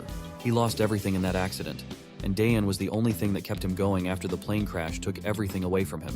It breaks his heart to see her so hurt, and not even tell him the real reason behind it. He wonders if she thinks he's too old to understand. He mentions a saying about how kids become distant from their parents as they grow older, so it must be even harder for her to reach out to an old grandpa. But our boy quickly reassures the old man that he's just overthinking. He points out that it's clear how much Grandpa loves Daeon, and he's sure Daeon loves him just as much. He tells Grandpa to stop worrying so much and promises that he'll look out for her at school. Hearing this, the old man is finally a bit relieved and genuinely happy that Daeon has a brother-like figure in her life. The next scene shifts to Omnia Medical Examination Center. Inside, we see Gisu with his injuries finally patched up. He's getting an earful from his father, who's clearly disappointed in him. His dad doesn't hold back, making it clear that Gisu deserves every one of those injuries because, as he puts it, if you're going to play stupid games, you're going to win stupid prizes. The arrogant mother starts yelling at her husband, clearly outraged. She reminds him that their son is in the hospital, and this is all he has to say? She tells him to go find the brute who did this and yell at him instead. She also points out that the same brute busted Huijin's arm too. Honestly, it's a real mess. Huijin is a bitch to the point that she even pinned the blame of her own mishap on our boy. We all know that she tripped and banged up her shoulder, but instead of taking responsibility, she's blaming him for everything. The angry father finally calms down and lets out a deep sigh. The concerned mother tells her son to just focus on resting and recovering. As they start to leave, the mother grumbles about making the kid who hurt their son pay if she ever gets her hands on him. Once they're gone, Gisu finally asks his sister why she had to tell their parents everything. He explains that by doing so, she's just made things worse for him. He feels humiliated that people will think he ran to their parents like a whining brat after getting beaten up. His sister then asks how she was supposed to hide the fact that her brother was in the hospital and that her arm was broken. Gisu gets pretty ticked off and demands to know if Jin was the one who did this to her arm. She remembers how she tripped and fell, but she doesn't mention that to him. Instead, she just says that Jin was responsible. It's messed up how she's shifting the blame so shamelessly. She then quickly stands up and tells him to just stay here and get better. She says she'll make sure they realize once and for all who they're dealing with. Jisoo sits there, unsure if they should mess with our boy again. Meanwhile, we're back with their parents. The woman reveals that she's just spoken to Mr. Cha, but her husband asks why she's complicating things and tells her to let the school handle it. The woman responds that it's Saturday already, and she doesn't want to sit back and twiddle her thumbs waiting for them. She starts yelling, pointing out that the school won't deliver real justice for what was done to their kids, and they'll likely only settle for a suspension or expulsion at best. The husband continues to argue, saying she has no business going to Mr. Cha to handle this personally. The woman reveals that she already knows Mr. Cha and that he's been handling his dirty work for years. Meanwhile, Huijin is eavesdropping and feeling pretty smug about her mother contacting Mr. Cha. She knows that Mr. Cha is the scary gangster who works for her father, and she's sure this will put an end to those troublemakers once and for all. The scene shifts to a rundown place where a man is fidgeting with his lighter, clearly on edge. Two goons walk by, looking pretty disappointed. They grumble about being ordered by their boss to handle some teenage drama, and none of them are thrilled about it. Even the boss himself isn't thrilled about dealing with this kid's squabble. But hey, a job's a job, even if it means wading through a mess of teenage nonsense. The scene flashes back to a time where a luxury Mercedes is zooming down the road. Inside the car, Mr. Cha, the mafia boss, takes a call from the woman. She fills him in on how her daughter's hand got fractured and her son got beaten up by some teenager. She's insisting that he needs to handle it. Cutting back to the present, Mr. Cha is puffing out smoke from his cigarette, clearly fuming. He's beyond frustrated that he has to deal with this kind of nonsense as well. The scene transitions back to the quarters, where our boy is sitting before his computer, still lost in thought about his encounter with the Gisu. He's wondering if these guys are really going to let it go. Suddenly, the doorbell rings. He hears his grandpa arguing with someone at the door. It turns out that the people at their doorstep want to see Jin. The intimidating man outside claims they just want to talk to Jin for a bit. Grandpa, concerned about the late hour, questions what could be so urgent. Our boy steps out of his room, telling his grandpa that he'll be back soon after he hears what they want. Despite Grandpa's reluctance and even his sister's protests, Jin flashes a pleasant smile. He reassures them that he knows these guys and that it's just a quick chat, nothing to worry about. With that, our boy leaves his concerned grandpa behind. The goons take him to an abandoned construction site, and he wonders who they might be taking him to meet. When they finally arrive, the lackeys report to their boss that they've brought the guy in question. The boss remains silent, puffing on his cigarette. The bald lackey reveals that the kid caught on quickly, didn't make a fuss, and just came along. The boss, a bit surprised and pleased, decides to make it quick. He snaps his fingers, and the lackeys immediately grab their iron bats. One lackey tells his friend to hold our boy's arm, as he'll be the one to dish out the beating. Meanwhile, the boss sighs and decides to text the mother, letting her know that he's taken care of the job. While the boss scrolls through his phone looking for that mother's number, the lackeys ask him why our boy had to mess with the kids of Kim family. As soon as our boy hears the mention of kids, he realizes this must be about Gisu Kim. The boss, feeling frustrated and annoyed, pauses his scrolling, deciding he shouldn't call her while our boy is present. However, he looks over at our boy and is intrigued by how unfazed and emotionless he appears. Just as the lackeys charge at him, Jin suddenly uses his ninja-like speed. He grabs the bald lackey's hand before he can swing at him and pushes the man toward him, delivering a brutal shoulder smash right to the lackey's face. The boss watches this with his wide-eyed eyes, as he witnesses this flawless execution of the move. Meanwhile, the other lackey, bat in hand, swings at our boy. He ducks, letting the bat swoosh harmlessly over his head. But the lackey tries another swing, but our boy charges at the bat as if it's no big deal, leaving the mafia boss utterly bewildered. With lightning speed, our boy locks the baseball bat in his arm and delivers a brutal punch right under the lackey's chin. Not stopping there, he follows up with a devastating blow to the lackey's chest. Then, with a fierce grip, he grabs the lackey by the neck and throws him down onto the bricks below. The boss watches in shock, clearly impressed and flabbergasted by the sheer skill and audacity of our boy's moves. The bald lackey grabs our boy from behind, threatening him with death. But our boy quickly jabs his shoulder into the lackey's ribs, and then delivers a solid shoulder smash to his face, sending him crashing to the ground. Mr. Cha realizes that this kid is no average teenager, because his combat skills are exceptional. He finally decides to step in himself. As he strolls forward, he scratches his head, snickering and commenting that he never thought he'd be fighting teenagers at his age. Meanwhile, our boy can tell that even though this man is a mafia boss, he still is a weak sauce, because my guy can clearly spot all of the weak spots of this man. As the boss swings a powerful fist at him, Jin effortlessly sidesteps it. The boss then starts a barrage of punches, but our boy dodges each one with ease, making it look like a walk in the park. As they continue their back and forth, our boy quickly sidesteps, but another punch comes straight at him. He blocks the hit, though the heavy force makes him skid backward. The mafia boss sneers, impressed that he managed to block that one as well. Meanwhile, Jin checks his wrist where he took the punch and his hand winces from the aching pain. He realizes that the mafia boss predicted his movements and delivered the punch with precision. On the other hand, the mafia boss's curiosity has finally peaked, and he asks Jin who he really is. Jin casually replies that he's just a high school student. The boss isn't buying it. In his mind, he figures this kid must have some serious skill and experience to fight like this. Jin takes his stance. With a grin, the boss says he's up for sparring further, and balls up his fist to deliver a blow to our boy. Our boy quickly deflects an incoming punch and tries to throw one of his own, but the mafia boss sidesteps it effortlessly. The boss then attempts to attack, but our boy grabs his hand and swings a punch towards his gut.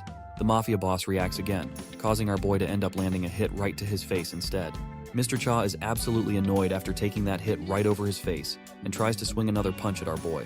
Once again, our boy deflects the attack and, locking eyes with his opponent, delivers a brutal blow to his face.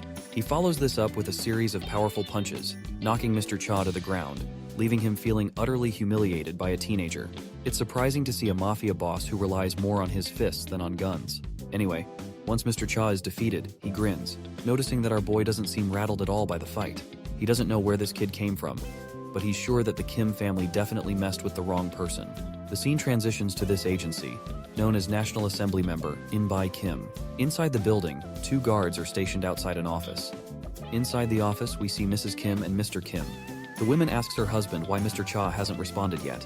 She is growing impatient with every passing second, tells him to call Mr. Cha. Mr. Kim responds that she should just wait, as Mr. Cha will call back once he is done dealing with our boy. On the other hand, we also see their daughter, who lets out a sigh, and just then, the telephone begins to beep. The impatient lady quickly tells her husband to put the call on speaker so she can hear the news herself. Mr. Kim begins by apologizing to Mr. Cha, saying he's sorry for the ridiculous favor his wife asked him to fulfill.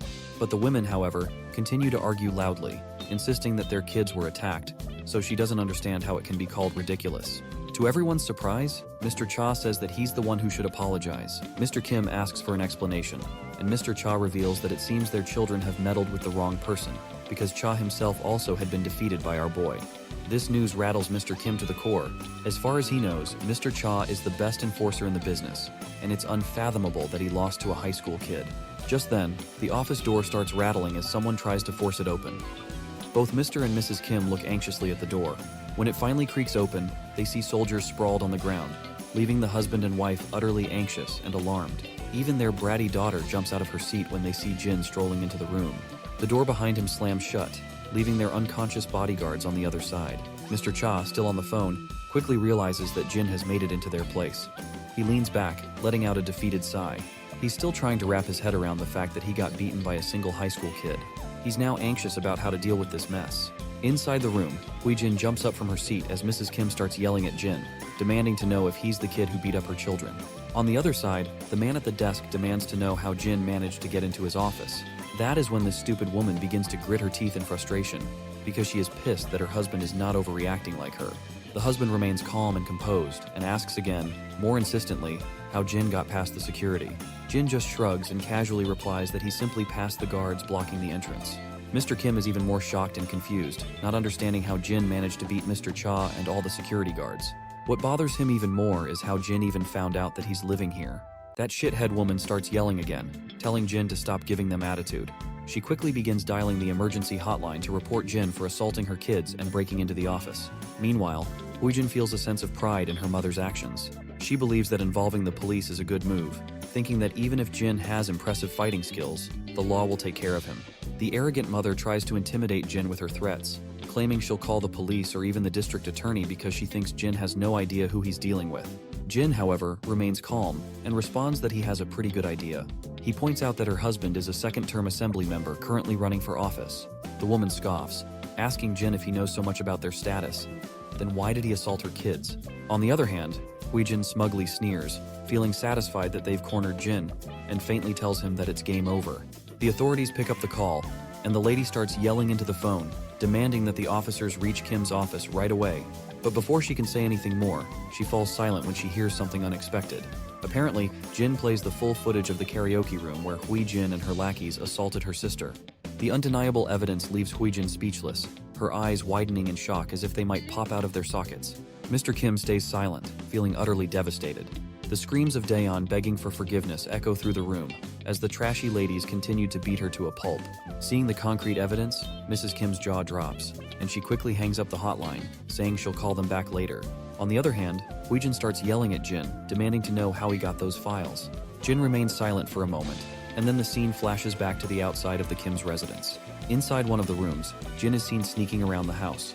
He opens a laptop and copies all of the data onto a pen drive. In the present, Mr. Kim grits his teeth in frustration, feeling that his kids are a total disappointment. But Huijin quickly tries to reassure her father, explaining that she had a good reason for everything. Mr. Kim, however, angrily tells her to shut up. Jin then reveals that he also has files involving Gisu Kim. He explains to the Kims that their children always save videos of their conquests. He states that he has dozens of clips showing their violent behavior, beating up kids at school, extorting money and valuables from their victims, and even the latest clip of his sister being assaulted by a group of girls at karaoke. Huijin is shaking like a leaf with all these truth bombs exploding around her, but her mother quickly jumps in to defend her daughter, claiming that our boy is just trying to threaten them and that he won't get away with it. But Jin reminds her that he didn't start this mess, and what he's doing now is hardly a threat compared to hiring a bunch of gangsters to attack him, and makes it clear that he has recorded all of it too. The father facepalms in utter disappointment and asks our boy if he did all this just because his kids assaulted his sister first. Jin responds that, as a parent, they have the right to take their children's side at all costs, so as a brother, he will do whatever it takes to protect his sister as well. The man understands where he's coming from and points out that they'll cover her treatment and offer a hefty settlement to make amends. But our boy makes it clear that this isn't necessary. The father is puzzled and asks what he means by that. He then inquires if Jin would like his kids to apologize to his sister. Hearing her father, Huijin grits her teeth and thinks to herself that she'd rather bite her tongue and bleed to death than apologize. On the other hand, our boy makes it clear that an apology won't undo the time his sister spent in fear and pain. So he insists that if they really want to compensate him, he wants his sister to never have to see Jisoo or Huijin Kim again. This demand rattles Huijin's nerves, but her father quickly agrees, stating that he'll have his kids transfer schools or perhaps even send them abroad to study. Naturally, the mother and daughter let out a piercing scream in protest, but the father quickly shuts them down and turns his attention back to our boy, asking if this would be enough to satisfy him. Our boy states that he wants them gone from the school starting tomorrow. In response, the father says he'll inform the school, and once that's settled, Huijin begins to cry, and her tears flow out involuntarily. Just as our boy starts to leave, the father quickly stops him and reminds him that, since he agreed to the demands, he'd like our boy to delete all of the videos he found. Our boy shoots the old man a death glare, and the father can tell from the intensity of his eyes that this kind of deadly glare doesn't belong to a high schooler. Jin makes it clear that he's not a fool, and then begins to walk away, slamming the office door behind him with a resounding thud. Once outside, he finally heads home. His grandpa rushes to open the door and asks if he's okay, while Daeon is seen crying in the background. Jin is startled to see them so worried about him, but he smiles and reassures them that no one hurt him. As he begins to enter the house, the old man points out that the people they encountered seemed dangerous. Jin replies that they just stopped by to talk, nothing more. The sister then mentions that something about those people didn't feel right, and that she and Grandpa were very worried. Jin quickly tells her not to worry about anything other than getting better. Jin then hints to his sister that, from now on, she'll never have to walk down the stairs again because he's taken care of it. Of course, this doesn't make much sense to her at the moment, but she'll likely figure out what he meant soon enough. The next morning, they head to the school. Once inside, they part ways to go to their respective classes. As Daeon enters her classroom, she tries to avoid making eye contact with Huijin. However, her steps falter when she hears students talking about how Huijin won't be coming to school anymore. The entire class buzzes with curiosity about what happened, and one of the girls explains that Huijin and her brother are both going to study abroad. This news hits Daeon like a thunderbolt out of blue, because her biggest obstacle is finally quitting school. The words Jin had said about taking care of the stairs she had fallen down replay in her mind. She quickly realizes that he must have known about Huijin's transfer all along. Daeon rushes out of the classroom in order to talk to him about this. When she finds him and calls out to him, he turns around, but as soon as she tries to speak, she's at a loss for words and remains silent. Jin simply smiles and says, "See you later," leaving Daeon to tear up. She manages to reciprocate with a soft, "See you later," before she breaks down, her emotions overwhelming her. A while later, we find ourselves in an apartment where a blonde girl is asking her friends if it's true that Huijin is moving overseas. One of the other girls confirms that it's true, saying she was shocked when she first heard but has no idea why they're leaving suddenly, as Huijin never mentioned anything about moving abroad. The blonde girl then turns to Chicken Shake, who is sitting silently and seems too preoccupied with herself to respond. One of the girls snaps her out of her reverie and asks if she has nothing to say about it. This rattles the timid girl to her core, and the blonde girl asks her directly if Huijin is really moving overseas, figuring that since they're in the same class, Chicken Shake might know more about it. Timidly and nervously, the girl confirms that it's true, and that their teacher announced it to the class earlier. The blonde girl then asks if she tried reaching Huijin directly. Chicken Shake admits she did, but Huijin didn't pick up the call. Hearing this, all the girls start to believe it might be true. Meanwhile, Chicken Shake nervously checks her phone, biting her nails in anxiety. The last message she got from Huijin was that her mother was going to take care of our boy, and ever since, Chicken Shake has been freaking out, wondering if Huijin's sudden move has anything to do with him. Just then, Huijin herself arrives in the room, looking absolutely furious. The girls are shocked to see her, and Huijin just takes a seat on the sofa, grumbling about how she barely managed to sneak out of the house. The girls ask Huijin if she's really moving overseas. Frustrated, Huijin grabs her head and says it just happened, but she explains she'll be back after one semester. We then flash back into the past, where her dad told her to spend a semester abroad, promising he'd sort everything out by the time she gets back, because he doesn't want those videos going public either. She keeps this part to herself though, and the other girls just laugh and tease her, saying she's going to enjoy her vacation. The blonde sneers, clearly annoyed by their attitude. Another girl asks why the sudden move and if Gisu is going too. Huijin simply says it's a family matter, and she doesn't need to go into details. The redhead girl then asks about Daeyeon and her brother, curious about how things went and if Gisu managed to beat our boy or not. Huijin tells them not to ask, insisting that Gisu probably has handled the situation already. However, we all know that she just doesn't want to admit that her brother and his lackeys got thoroughly defeated by our boy, as it would be too humiliating. She grows even more agitated thinking about how pleased Daeyeon will be to see her leaving the school. This irritation sparks an idea in her mind, and she decides to mess with Daeyeon one last time, asking her friends to help with her plan. Her friends question whether it's really necessary, and even Chicken Shake jumps in shock and expresses her reluctance. But Huijin insists they should consider how cocky Daeyeon will be without anyone to bully her. She plans to deal with Daeyeon before she leaves Korea, wanting to make sure she gets her revenge. Chicken Shake grows increasingly anxious and terrified as Huijin continues to reveal her twisted plan. Huijin gets cocky, boasting that Daeyeon's grandpa is a security guard somewhere, and she plans to have her mom get him fired. She believes this will teach Daeyeon a lesson not to mess with anyone from the Kim family. This is seriously messed up. Daeyeon is just an innocent girl, and Huijin's plotting is enough to make anyone sick. But before this trash woman can act on her disturbing thoughts, her face goes pale when she sees a figure standing before her, cloaked in a hoodie with a mask over their face. It doesn't take long for her to recognize that it must be Jin. However, Jin pulls a classic card move and asks her who Jin is, questioning how she can be so sure when he's wearing a mask and she can't see his face. He casually explains that he's just here to check if everyone's having a good time, and is quite pleased to see that everyone from the karaoke room video is present. One of the girls starts trembling and asks what he's talking about. That's when the boy reminds them he's referring to the place where they all filmed his sister getting beaten up. Huijin's face turns ashen as she realizes he might have been there waiting all along just to mess with her. Chicken Shake is visibly sweating and trembling, clearly aware of what might come next. The other two girls just sit there, utterly silent. The boy starts to shut the door, asking why no one's singing, since he thought everyone here loved to scream along to loud music. With that, he slams the door shut, leaving us with no clue about what he might do next. The scene takes us to the hospital, where the Kim family is gathered. The father, In by Kim, is clearly annoyed, asking where Huijin went. Her brother explains that she stepped out to say goodbye to her friends.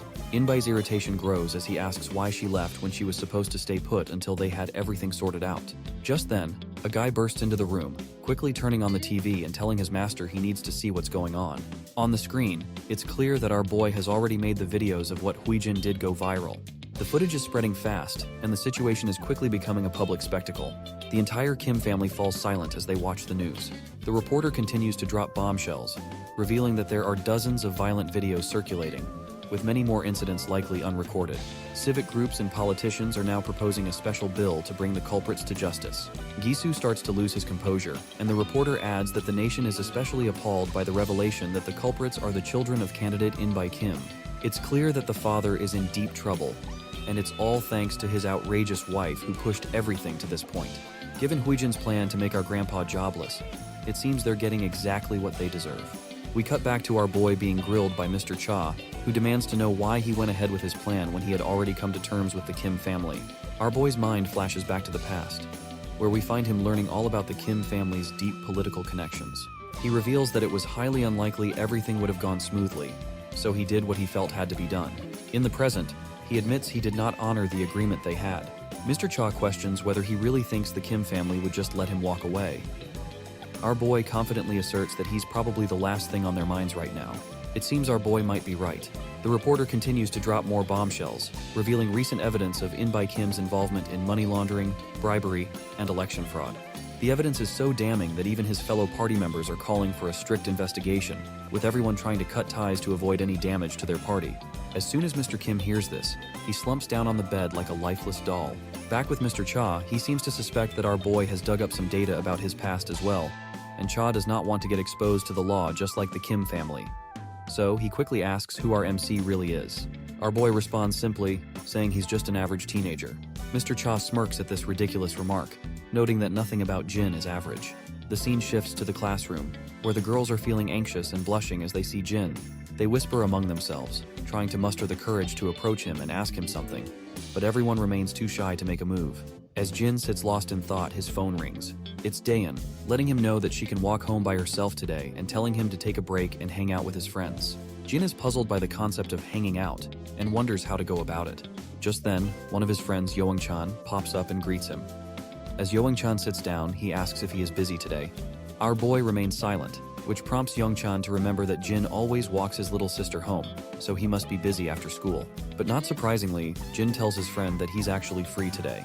Young-chan's face lights up with happiness, and they plan to hang out after school. However, Young-chan's enthusiasm quickly fades when he hears an unpleasant voice. As the scene zooms out, we see these two beta bullies of the class step forward. They both reveal that they've heard the news and know that Jin is the reason Gisu Kim is moving abroad. Young-chan is totally shocked by the news, and the other students lounging around are equally caught off guard. The bullies spill the beans that even though Gisu and his sister were all set to move abroad, they're stuck now because their whole family's in hot water after the info leak. Our boy jumps in to set things straight, telling the bullies they've got it all wrong.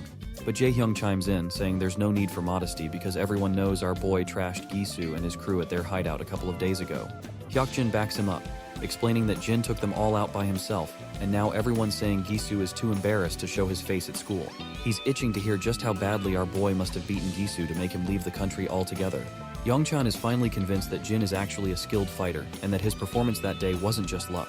Hyokjin leans in and says, now that they won't have to deal with that jerk anymore, he's itching to throw a party, so he invites our boy to celebrate after school today. Jae-hyung agrees, adding that they've been in the class for days without really spending time together, and he suggests they show our boy around the area, but our guy flatly turns them down, saying he already has plans for today. Naturally, the bullies are puzzled and ask what he's up to. With a pleasant smile, Jin replies that he's planning to hang out with Young-chan. That's when Jae-hyung starts creeping in with his disgusting grin, leaning toward Young-chan and saying he'll join their hangout. Hyokjin also leans closer to the terrified guy and expresses his desire to join in as well. After forcefully making Young-chan agree, they start to walk away, saying they'll meet up later. Our boy quickly asks his friend if he really wants to let these goons join in, and the poor guy stutters a positive response with a pale face. The teacher finally arrives in the classroom, and she's brought along two transfer students. One of them is a plain-looking guy, but the real standout is a stunning beauty with striking black hair. Young-chan's eyes immediately light up at the sight of her, and our boy quickly asks if he knows who they are. Young-chan explains that everyone knows this girl. She's Yeona Sin, and her grandpa owns SW Corporation, the biggest company in Korea. The guy next to her is Seokju Ko, and there are rumors that he's been with her since they were kids and is seen as her associate and bodyguard. The teacher notes that since everyone's familiar with these two, she won't waste time on introductions. She reveals that both of them have been studying in the US for the past 2 years and will be joining the class starting today. The beta lackeys don't seem too thrilled about these two newcomers in the classroom. With just Jin before, their chances to rule the classroom were slim to none. But now, with these two around, they're not so sure they can even think about bullying anyone. Meanwhile, Youngchan was curious about the 2 extra desks in the class, but it's clear now who they're for. He can't help but think Yona looks even more stunning than he remembered. Even the students in the class can't keep their eyes off her. As Seokju behind the lady walks forward, he could not help but notice our boy, and their eyes lock for a moment. Yona too can't resist but glances at him while she is walking past him. Once both of the newcomers take their seats, Seokju tells Yona that our boy wasn't in the evaluation report he received a week ago, and he wants to double check. Yona is intrigued and glances at our boy once more, and we can tell she is clearly curious about him. Our boy notices Yona glancing at him, and when he looks back, he finds her smiling. However, he just turns his gaze away again, which seems to irritate her since she didn't get a reciprocating smile. Meanwhile, Youngchan continues their conversation and asks if he has any particular place he wants to go. Jin says he's okay with anywhere, so Youngchan suggests hitting the game room. Well, it seems like the word gaming room triggers some memories for our boy, while his friends explain that it's nearby and just upgraded their PCs. That's when we flash back to the past, where we hear the authoritative tone of a senior telling a group of soldiers that they will begin today's portion of their practical life training program. He explains that there's one thing every Korean teenager must know, and that's the gaming room. This is the first time our boy has heard about the gaming room. The senior further explains that gaming rooms offer personal computers for a fee, and both students and adults can use them. Curious, our boy asks what people do there. The senior explains that while some users browse the internet or watch X-rated videos, most people are there to play games. For the average high school student, over 90% are playing some kind of computer game. The senior then introduces some of the most common games. First up is Legends of League, followed by Battle Royale. Back in the present, our boy reflects on how he can finally make use of the Major's intel. Meanwhile, Youngchan adds that they'll also grab some ramen at the game room and maybe check out Koinka afterward. Well, it seems like Koinka is yet another term our boy picked up during his military days while learning about practical life. The senior explains to him that high schoolers frequently visit coin karaoke, also known as Koinka. These establishments basically allow for sing-alongs with just a few coins. Major Kang tells our boy that he should prepare a few songs to sing in case he ends up going to one, and promises to send him a list of popular songs for kids his age to learn. As our guy starts brainstorming ideas and trying to remember some songs, his friend sits nervously nearby, wondering why Jin suddenly looks so serious.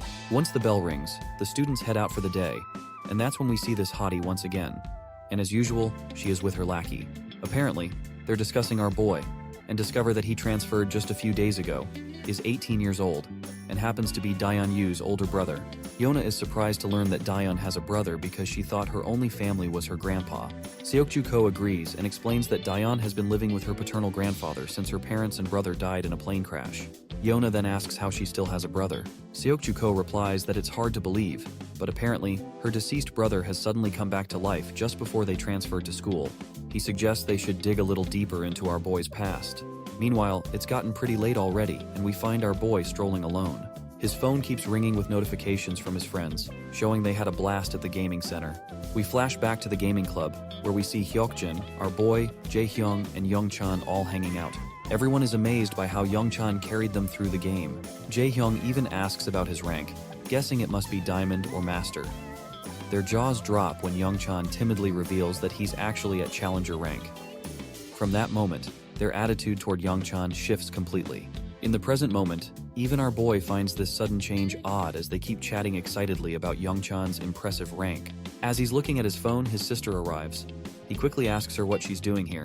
She explains that they ran out of garbage bags at home, so she went to get some, and she also picked up a few snacks. Our boy offers to carry the bags, but his sweet sister insists it's not necessary. She then asks if he was hanging out with his friends, and he confirms that he was. She feels a warm sense of relief, glad to see that he's made friends and that people aren't avoiding him because of the fight.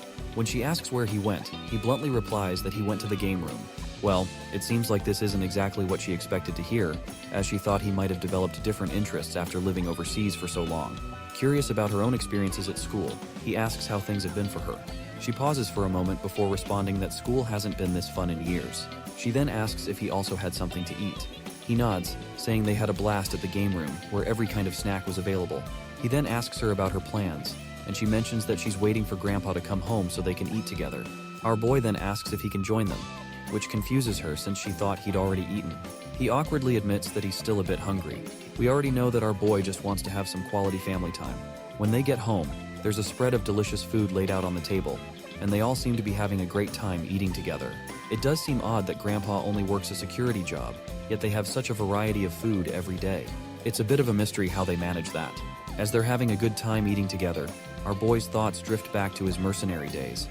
After a moment, he shakes off the nostalgia and is back to smiling. Just then his phone rings. It's Major Kang calling. The Major reminds him that he should just call him bro instead of using his rank. The Major asks how things are going, and our boy says he's doing well. But when the Major probes about his school life, there's an awkward silence on the line in response. Getting a bit anxious, the Major quickly asks if our boy has killed someone. Jin quickly says no, but admits he did run into some trouble that was quickly sorted out. The senior lets out a sigh of relief, and our boy reassures him that everything is fine now, and there's nothing to worry about. Kang is relieved and reminds our boy that they're always there for him. In response, Jin promises he won't forget that. The next day at school, we see the trio in class, but our boy is noticeably missing, and Young-chan seems a bit awkward among the two bullies. Jae-hyung starts asking odd questions. Curiously, he asks who they think would win in a fight between Jin and Seokju-ko. Hyokjin points out that while Jin is good, he probably couldn't beat Seokju-ko, who's been training in combat since he was a kid. To him, our boy seems like an amateur in comparison. Jae-hyung agrees, adding that Seokju-ko is one tough motherfudger. Young-chan then asks if it's true that Seokju-ko fought against 20 dudes and won. Blonde quickly corrects him, saying it was actually 30 guys. The number leaves Young-chan momentarily stunned. He even forget to breathe for a second. Brownhead explains that when a group of street thugs was harassing Yona Sin, Seokju-ko took them all out. He says it started with 10 guys, but they kept coming. By the time 30 guys showed up, Seokju was still going strong. He walked off without a scratch while the 30 thugs were left unconscious on the street, like discarded toys. The timid boy then asks about the rumors he heard, about Seokju catching the kidnappers who took Yona. He's heard that the people behind it were all retired soldiers. The blonde quickly confirms that the story about Seokju-ko catching the kidnappers is probably true as well. He insists that Jin doesn't stand a chance against Seokju because he is on a whole other level. It's sometimes hilarious to think that teenagers in these Korean manhwa are taking down entire gangs single-handedly, making the government and all those intelligence and law enforcement departments look like they're just wasting taxpayer money. In the meantime, our boy suddenly stops in the corridor when he comes face to face with Seokju. Without wasting any time, Seokju asks him straightforwardly what he's doing here.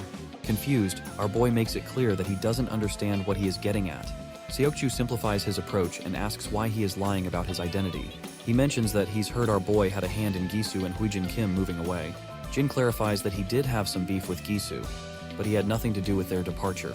That is when Seokju points out that he checked with the school our boy supposedly attended overseas, and they've never heard of him.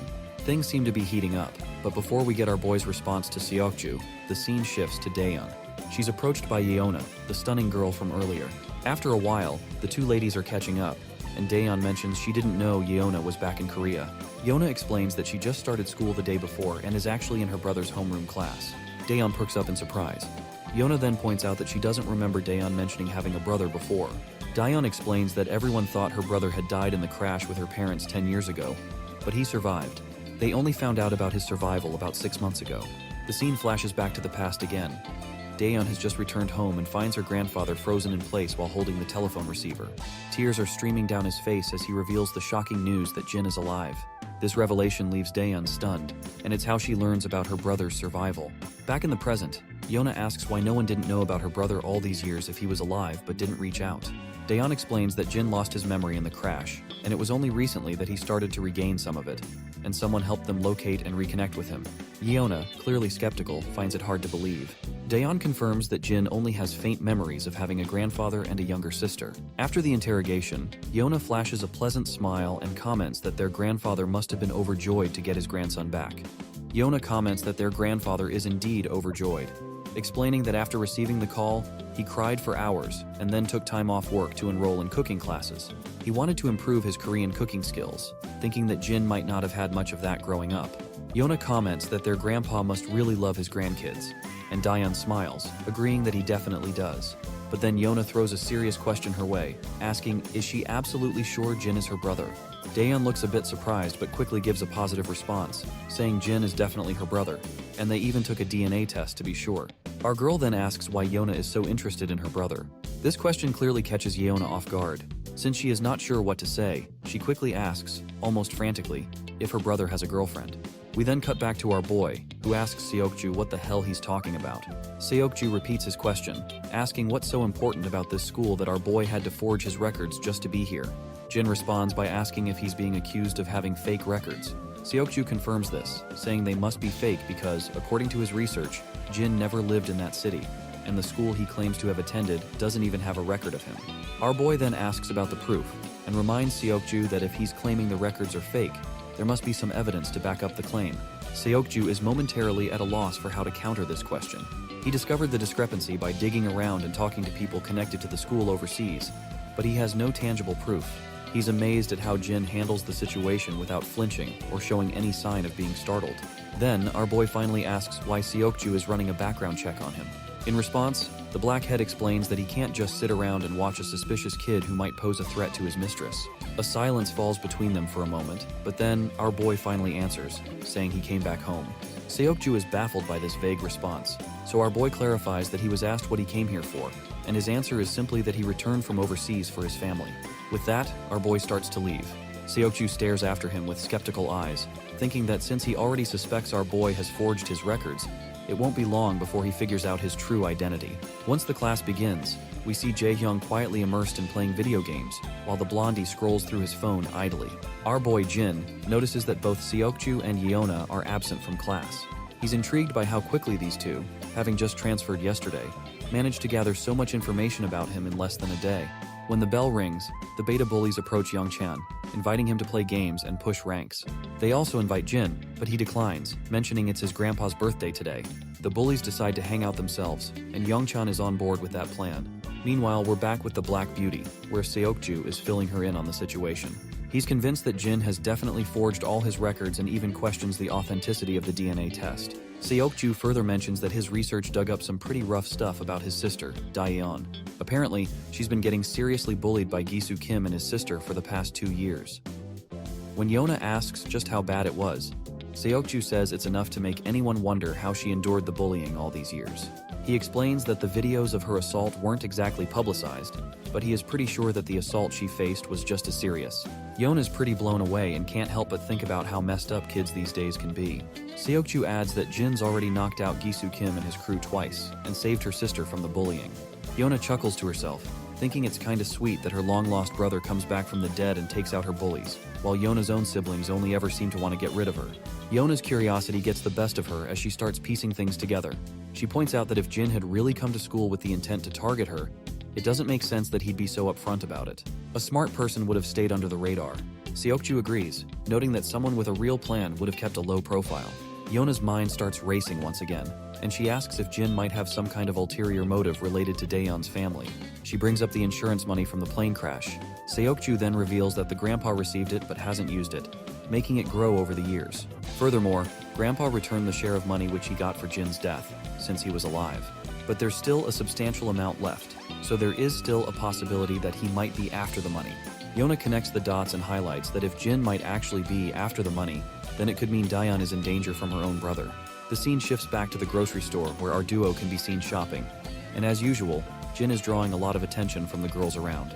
While they browse for items, Daeyeon takes a deep breath and admits she hesitates to ask, but her curiosity is overwhelming, so she desperately wants to know what his life was like after the crash.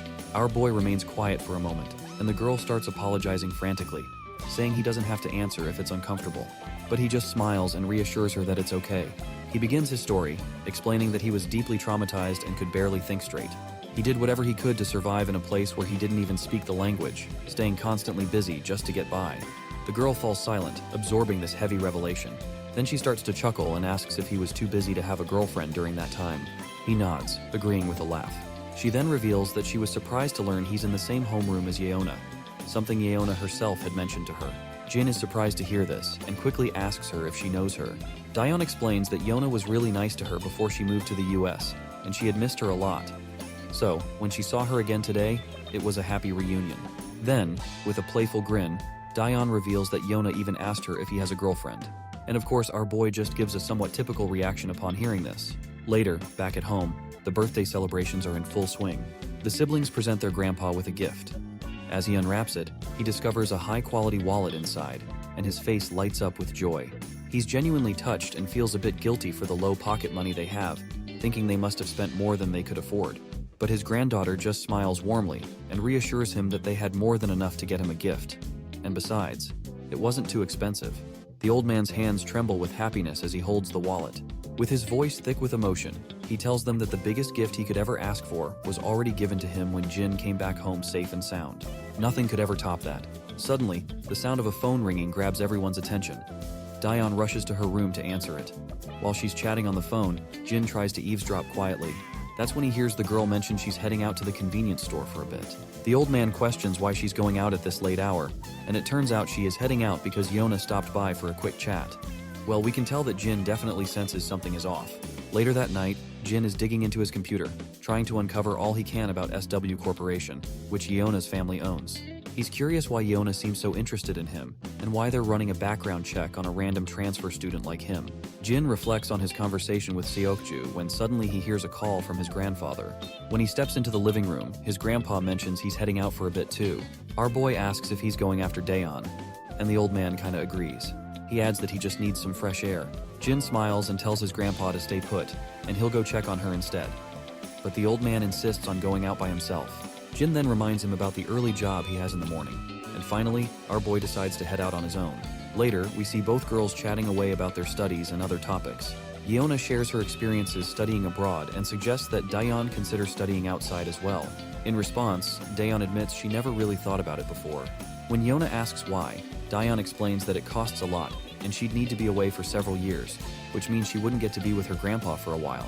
Yona finds this a bit strange, so Daeon further elaborates, explaining that she doesn't want her grandpa to be alone, especially since he's not in the best of health these days. However, she's grateful that her brother is always around, as his presence really helps her feel better.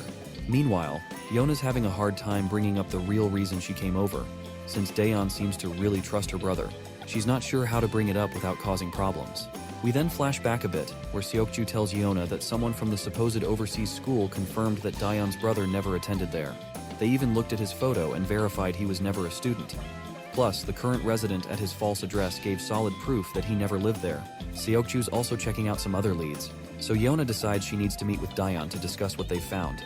But Seokju reminds her that while they have proof the records were forged, they can't yet prove that he isn't Daeon's real brother. Yona's concerned because the records from the decade he was missing are basically fake. Since she's now living with him, it's a big deal that can't be ignored. She thinks Daeon deserves to know the truth about the records and wants to at least fill her in on what they've found so far. In the present, Yona is struggling to bring up the main topic she came here to discuss, even though it's her primary reason for visiting. Just as Daeon expresses how happy she is to be chatting like this after a long time, we also see our boy making his way toward the both of the girls.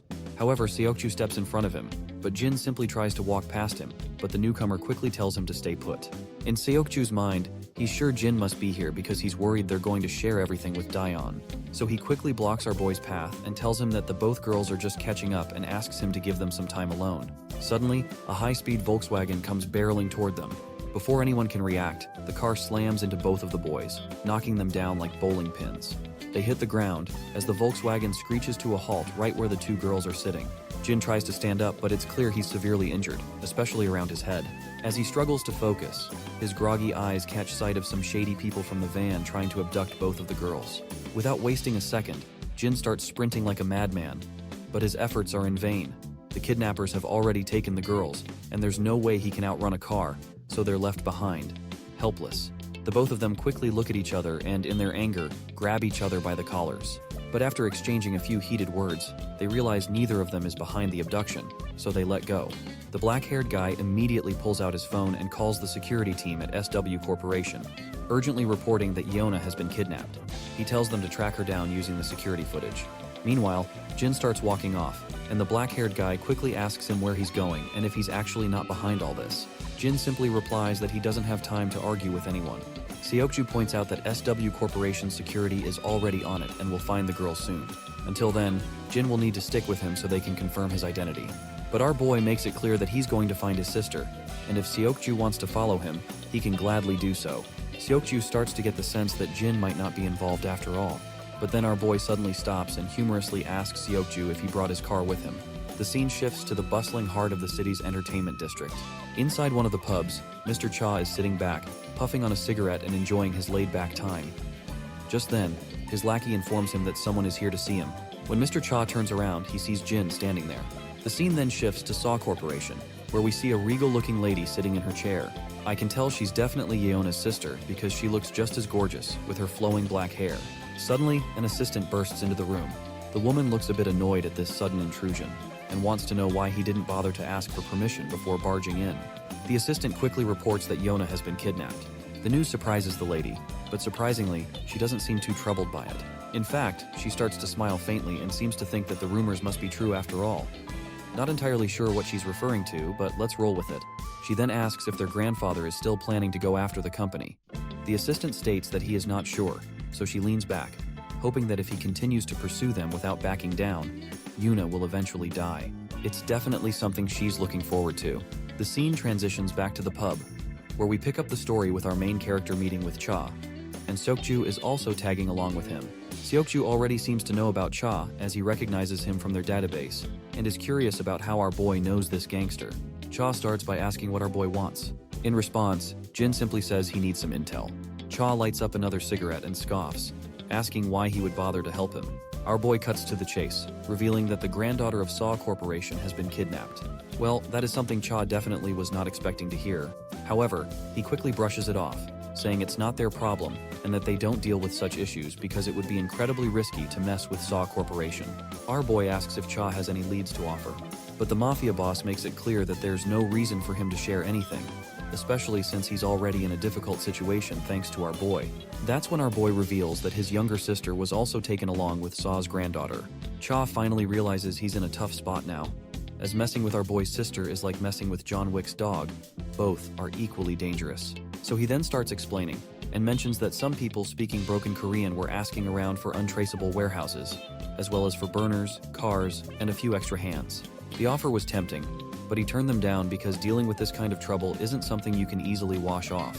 He adds that he's heard another crew took the job, and all he knows is they're working out of Incheon. That's all the info he's got. It wouldn't be surprising if Seokju had already figured out who's behind this mess. Meanwhile, our boy starts to walk away after giving a final thanks. But then, the mafia boss tosses his phone to our boy and tells him to save his number. Jin cluelessly looks at him, puzzled about why he'd need his number. The mafia boss gets a bit agitated and clarifies that he'll need it to contact him once he digs into the warehouse for more info. With that, our boy starts entering his digits. He also asks if the bike outside the door belongs to him. Cha knows exactly what our boy is planning to do with it, so he feels hesitant to respond. But eventually, my guy takes the heavy bike, and before leaving, he tells Seokju figure his own way out to get there, because he's taking the bike. Seokju questions whether he is going to trust this shady half-baked info, and going to chase those kidnappers based on that. Our boy explains that he doesn't have time to waste, because Yeona will probably be safe until the kidnappers get what they want, but there's no telling what they might do with Daeon. Seokju gets the logic behind Jin's reasoning and stays quiet, and he can tell that he is a quick and sharp thinker. Seokju then tells him that he's already passed the info to his security team and will follow him in his car. Jin just gives a cold response, saying Seokju can do whatever he wants. With that, he puts on his helmet, revs up the gas pedal, and speeds off through the streets. The scene then switches back to the girls, where we see Daeon waking up with a headache, and as she becomes aware of her surroundings, Yeona quickly apologizes, saying it's probably her fault that Daeon got dragged into this. Daeon's mind starts to recall the recent event, and she is shocked to remember that they have been kidnapped, and Yeona sadly confirms it, adding that she didn't expect this to happen so soon after returning to Korea. Just then, the kidnappers arrive, and Yeona coldly asks them why they had been abducted. One of the kidnappers snaps at her to shut up and stay quiet, and it'll be over soon enough. Of course, it does not take her long to realize that these filthy people must be planning to use her as leverage against her grandfather. One of the lackeys then asks the boss what they should do with Daeon, who was kidnapped simply because she was with Yeona. Unsurprisingly, the boss decides she is useless to them and orders his lackeys to get rid of her. But Yeona immediately speaks up, insisting she won't let them harm Daeon. The boss asks what she can possibly do, and Yeona threatens that she'll bite her tongue and bleed to death, making it impossible for them to use her as a bargaining chip. The mafia boss finds it hilarious that she's willing to risk her life for someone she barely knows. He further taunts her, urging her to go ahead and try biting her tongue, Well, the mafia boss should have been more careful with his words because Yona doesn't hesitate and bites her tongue, leaving blood pouring from her mouth.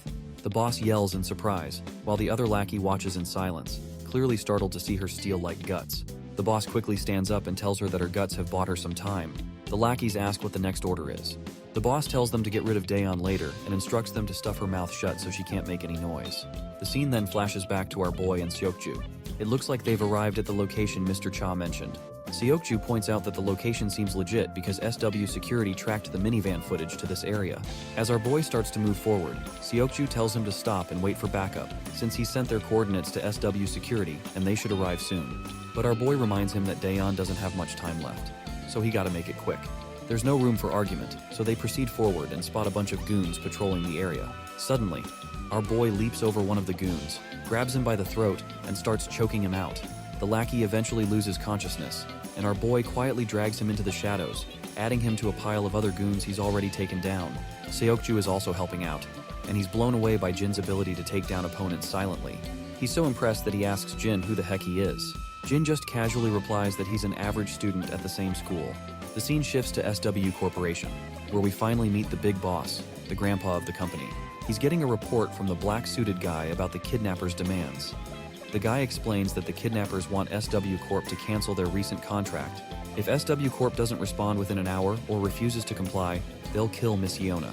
The old man asks about the security details, and the black-suited guy says that SW security will reach the location where Yona is being held within 50 minutes. Back at the shady location, we hear two lackeys chatting. They're curious about their client and why they're making them do this kidnapping. One of them says their boss has already made it clear that it's none of their business and they should just follow orders. Just then, one of the lackeys gets a smack right on the head and crumples to the ground. He turns around, wincing, to see Jin, who's already taken out the other guy. After they're done with the goons, Jin asks his fellow how many he's knocked out. Seokju says the guy he left behind makes it 5 in total. Jin then does a quick mental tally and realizes they've taken down 14 guys, meaning the enemy have got plenty of muscle and resources. Seokju is blown away that Jin managed to take down 9 guys while he struggled with just 5. Finally, Jin asks the blackhead who's pulling the strings. The guy lets out a heavy sigh and says they don't really know. Apparently, these kinds of incidents pop up now and then. This kind of thing also happened when they were in America. He never thought it would happen again so soon after coming back to Korea, and feels like he should have been more on the ball. Jin points out that the real mastermind must be with Yona right now, so he decides to push deeper into the location. Before he moves on, Jin asks Seokju if he'll be okay. Seokju looks puzzled and asks, "Okay? About what?" Jin explains that he was pretty banged up when that van ran over him. The blackhead just shrugs it off, saying our boy should focus on his own injured leg instead. Suddenly, someone starts shouting, asking where all the lookouts went. Another one jokes that maybe everyone went to take a dump. But then another questions why they'd all need to take a dump together. As they walk forward, they finally spot their guys lying unconscious. Before the confused goons can figure out what's happening, Jin delivers a brutal knee smash to one's face. Jin then turns to the thin mustached goon, grabs his hand, and delivers a savage kick to his leg, followed by a brutal smack to his head. With that, both goons are out cold. Jin decides to split up, but before they part ways, Seokju calls out to him. When our boy turns around, Seokju says that once they're out of this mess, he owes Jin an official apology. Back with the boss, he's hearing the commotion outside and tells his lackeys to check it out. We see our ladies with their faces covered in clothes to keep them from screaming. As Jin walks down, he runs into the lackeys. The guy in the mask points out that he has seen Seokju in pictures, so he can confirm that this brat definitely is not him. He then questions our boy how he came inside. Jin stays silent in response, and he quickly figures out these are the guys behind the kidnapping. Meanwhile, the masked guy orders his lackeys to just get rid of this brat. Just before we see Jin take out the goons, the scene cuts to Seokju, who's hiding in the storeroom, looking around cautiously. There, he finds both ladies tied up, and thankfully, no one else is around, so he figures they must all be out looking for Jin. He sneaks over to the girls, quickly pulls the mask off Yona's face, and she asks if the security team has arrived. Seokju tells her they're on their way. Yona is shocked to hear this and asks how he found them out here. That's when the mafia boss chimes in, and he is thoroughly pleased to hear that the security team won't be arriving anytime soon. The boss then says he must be Seokju from SW Corporation, and he's heard a lot about him. He adds that this brat has been quite the pain, always lurking around Yona and ruining their plans. The mafia boss makes it clear he has no clue how Seokju found their hideout, but he's certain it wasn't smart to come here alone without backup. One of the lackeys suddenly lunges at Seokju, but my guy sidesteps the attack and throws a punch of his own. However, this lackey isn't a pushover. He dodges the punch and quickly retaliates. Seokju realizes this guy is tougher than the goons they took down outside, and he's having a hard time keeping up. But then, Seokju lands a brutal whack and follows up with a devastating punch to the lackey's gut, leaving him doubled over in pain. To finish things off, Seokju delivers a powerful leg swing, and the lackey finally looks like he's down for the count. Just when we think it's over, the thug tries to swing back in retaliation, but Seokju meets him with a devastating knee smash to the back, and the guy quickly starts to crumble. The scar-faced boss notes that he knew Seokju had been trained from a young age, but he didn't realize he was this impressive. Even the two girls are shocked by what they're witnessing. But the mafia boss isn't here for a duel of pride. With those words, the lackey pulls out a blade and starts slashing at Seokju, landing several brutal cuts across his body. The boss grins under his mask, saying he didn't expect this brat to fight empty-handed, which makes dealing with him a lot easier. The lackey charges at Seokju again with the dagger and begins swinging left and right like a madman. Seokju does his best to dodge, but he's still taking deep, painful cuts that leave him struggling to move. The boss pulls out his own dagger and starts juggling it in the air, clearly enjoying himself as he eyes the girls. As soon as Seokju sees this, he immediately knows Daeon is in serious trouble. The poor girl is already terrified, just imagining what's about to happen. Before Seokju can react, the bastard throws his dagger straight at her, aiming to end her life. But at the last second, Yona leaps in front of Daeon, and just as the dagger is about to hit, Seokju jumps in front of both girls, taking the blade straight into his back. The mafia boss scoffs at Seokju, mocking him as a pitiful bastard who's only good for the empty praises people give him.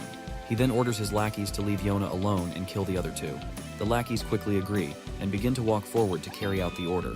Suddenly, everyone hears the door creak open, and all eyes turn to see Jin making a badass entrance after taking down the goons and leaving them sprawled on the ground.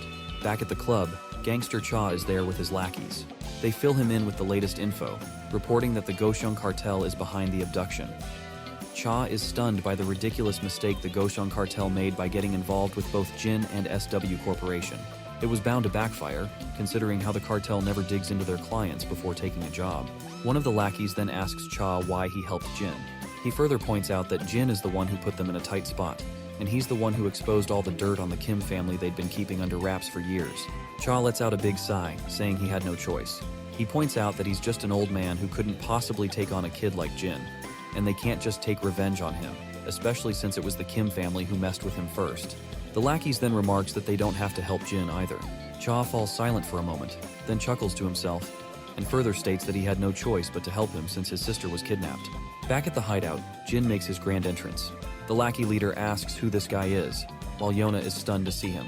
Daeon is also shocked to see her brother, and when she mentions this out loud, the mafia boss overhears and realizes Jin is her brother. The boss bursts into laughter, nearly losing his breath. He finds it hilarious that he kidnapped a girl, and now her adorable brother is here trying to save her. He finds the whole situation quite amusing. Meanwhile, Jin turns to his sister and asks if she's okay. Daeon starts to cry, her tears streaming down as she begs her brother to just get out of here. Meanwhile, Yona is heartbroken seeing these two siblings dragged into this mess because of her. She shouts at the lackey leader and offers to cooperate and tells them to let everyone else go in exchange for her cooperation. The mafia boss snaps back, asking why he should do her any favors. Yona falls silent, realizing she doesn't have much leverage. Seokju, battered and bruised on the ground, watches Jin with a mix of admiration and amazement. Despite the tense situation they are in, Jin doesn't seem to flinch. Finally, the lackey leader orders his goons to take Jin down.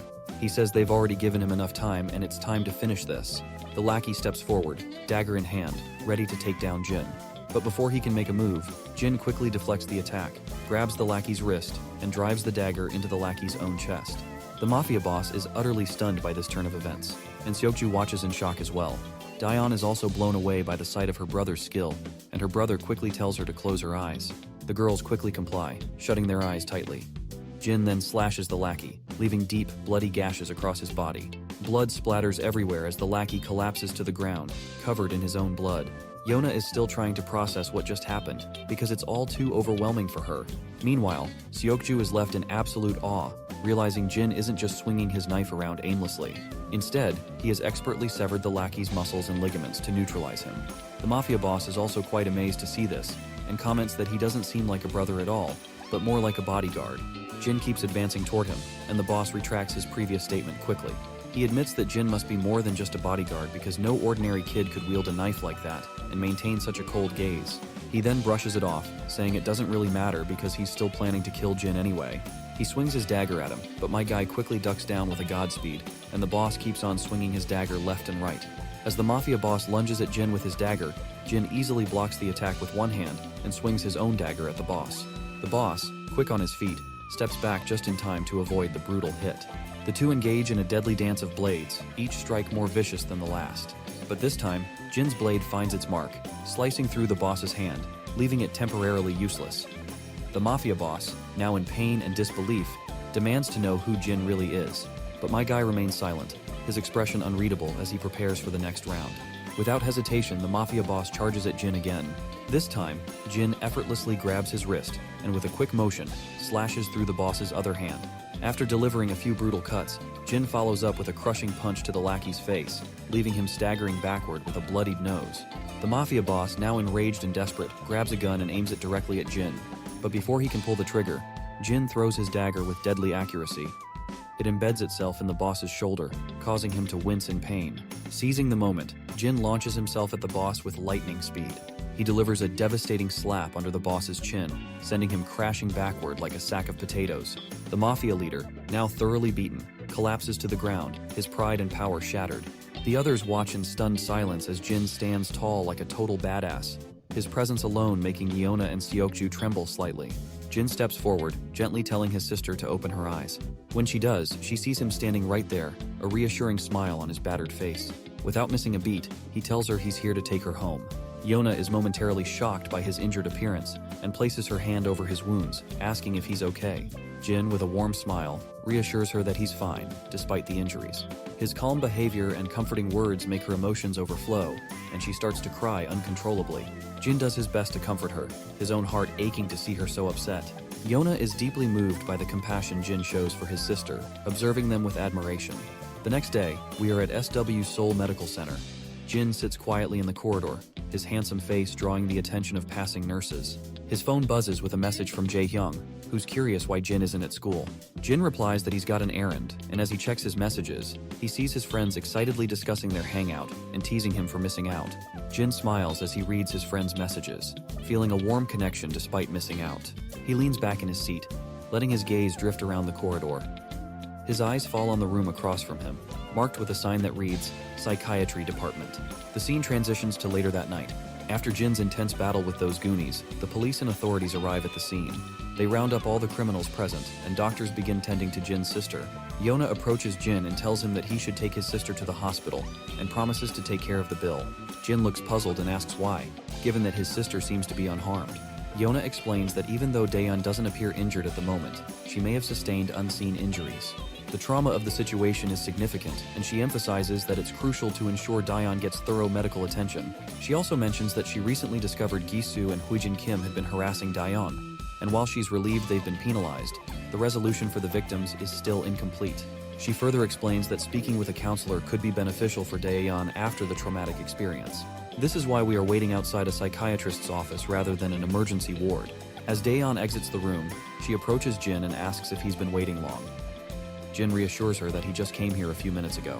He then inquires about what the doctor said. In response, she explains that there's nothing serious to worry about. She will need to attend sessions once a week for a while, but overall, she's fine. Jin also shares that his own injuries are minor, just a few light bruises. The girl also let out a sigh of relief. She is relieved that he's okay. Jin's mind drifts back to how she was so emotional after being bullied, a tough reminder of everything she went through. She calls out to him, and he flashes her a smile, asking what's up. She just smiles back and says she forgot for a moment what she was going to ask. But inside her head, we can tell she's hesitant to bring up her question. The scene shifts back to earlier when the doctor was checking on her well-being.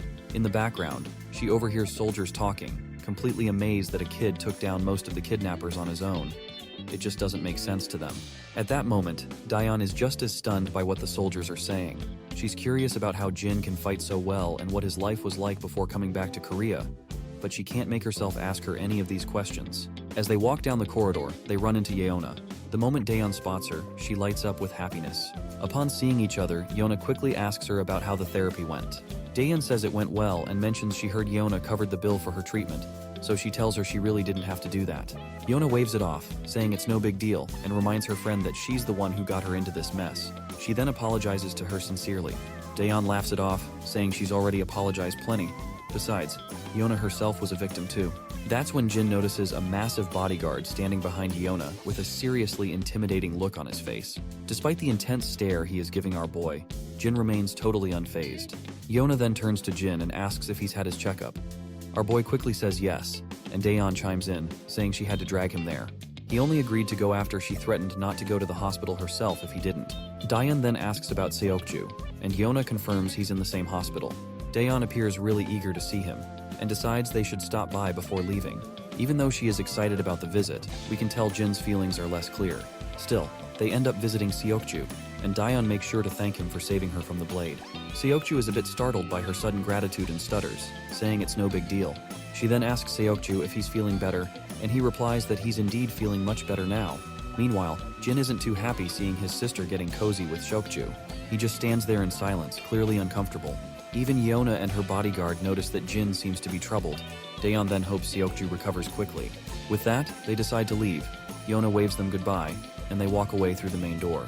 Once they're gone, the bodyguard is deep in thought, remarking how hard it is to believe that someone like this seemingly scrawny kid could take down a bunch of people at once. It's just unbelievable. Yona chuckles and admits she's pretty amazed herself, but she isn't sure if it's something that would even surprise a pro like the bodyguard. The bodyguard shrugs and says it's not just about the kid beating up a group of guys, because there appears to be something way deeper about our boy. The bodyguard explains that our boy quickly and quietly neutralized over 10 guards, which is no easy feat. Even a trained pro would struggle to do that without some kind of backup. What's even more mind-blowing is that he didn't kill any of them. He just made them unfit for combat. And judging by the cuts on the two men found in the cargo container, his knife skills are insanely advanced, especially considering those guys were retired soldiers, not just a bunch of common thugs. He wraps it up by saying that, based on Seokju's report and the state of those thugs, it's pretty clear that Jin Yu is a highly trained pro with a ton of combat experience.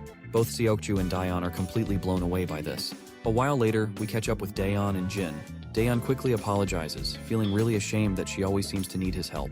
Jin tells her she doesn't need to apologize at all, and that he should be the one thanking her. Daeon is startled to hear this, and Jin continues, saying he understands what it feels like to have a family now. You see, it is for the first time in his life he put someone else's safety above his own without any calculations, something he'd never experienced before coming to this country. So, he's starting to get what family really means. We then see the same woman with short black hair again, and I will say it once again, she's likely Yona's sister, and she looks utterly distraught that Yona was rescued safely. The reporter details that there is suspicious rumor going around. He elaborates that while Seokju played a key role in the rescue, the exploits of another student who accompanied him were even more extraordinary. She asks how that's possible, and the reporter responds that even the chairman has taken an interest in this student, and we already know that this student is our boy, of course. The woman is shocked and wonders if these rumors might actually be true. We see Jin once again doing some hardcore pull-ups. As he works out, his mind flashes with images of the people he fought that day. Just as he's lost in the intensity of the exercise, Daeon knocks on the door and mentions that she's brought some fruit. While Daeon munches on the delicious fruit, Jin arrives and quickly asks his sister how she's feeling. She responds that she's already answered that question 1,000 times, and she's fine.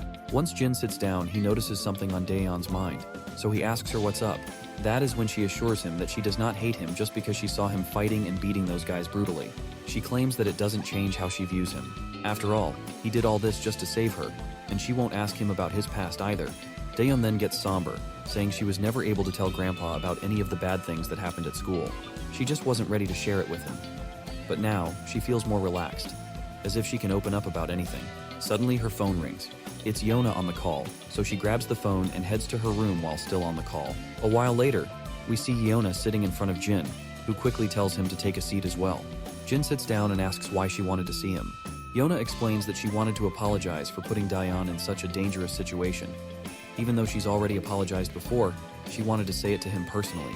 She explains that Seokju will also come to apologize in person once he's better. She also wants to thank Jin for saving her as well. Jin makes it clear that he only went to rescue Daeon, not Yona. She shrugs, saying that it doesn't change the fact that she was saved thanks to his intervention. Once she's finished, Jin asks if there's anything else she wanted to say. Yona admits that she also wanted to let him know that they will stop investigating his background, so she is hoping that he is not too mad that they tried to dig into his past. She then lets out a sigh and explains that she couldn't ignore the fact that all of his documents were forged. After a recent kidnapping attempt in America, it raised some red flags for her. She's been in many tough situations since she was little because of who she is. She says that although they never figured out the truth behind his fake records, she won't be investigating it further. Jin starts to leave, saying if there's nothing else, he'll be on his way. Yona looks startled and asks if he could spare a couple of hours because her grandpa wants to meet him and thank him in person. While Jin is heading back, he replies that there's no need for that since he wasn't there to rescue her in the first place. Yona falls silent, and Jin heads home, walking down the dimly lit, gloomy alleys late at night. As he walks, we see a familiar person over that street. As the scene zooms in, we see that this is one of Mr. Cha's lackey, who has been brutally shot in the gut, and it does not take long for our boy to recognize who this man is. The man is barely holding on to his life, but makes sure to start berating Jin, blaming him for putting his gang in danger. He explains that they were already struggling after Jin exposed the Kim family. Then, their boss also helped our boy by tipping off the location of the Goseong cartel, which stirred up trouble between the Goseong cartel and their gang. Mr. Cha's turf is now under attack. His friends and lackeys have already been killed, and the Goseong cartel leader made sure to personally visit Dushik Cha.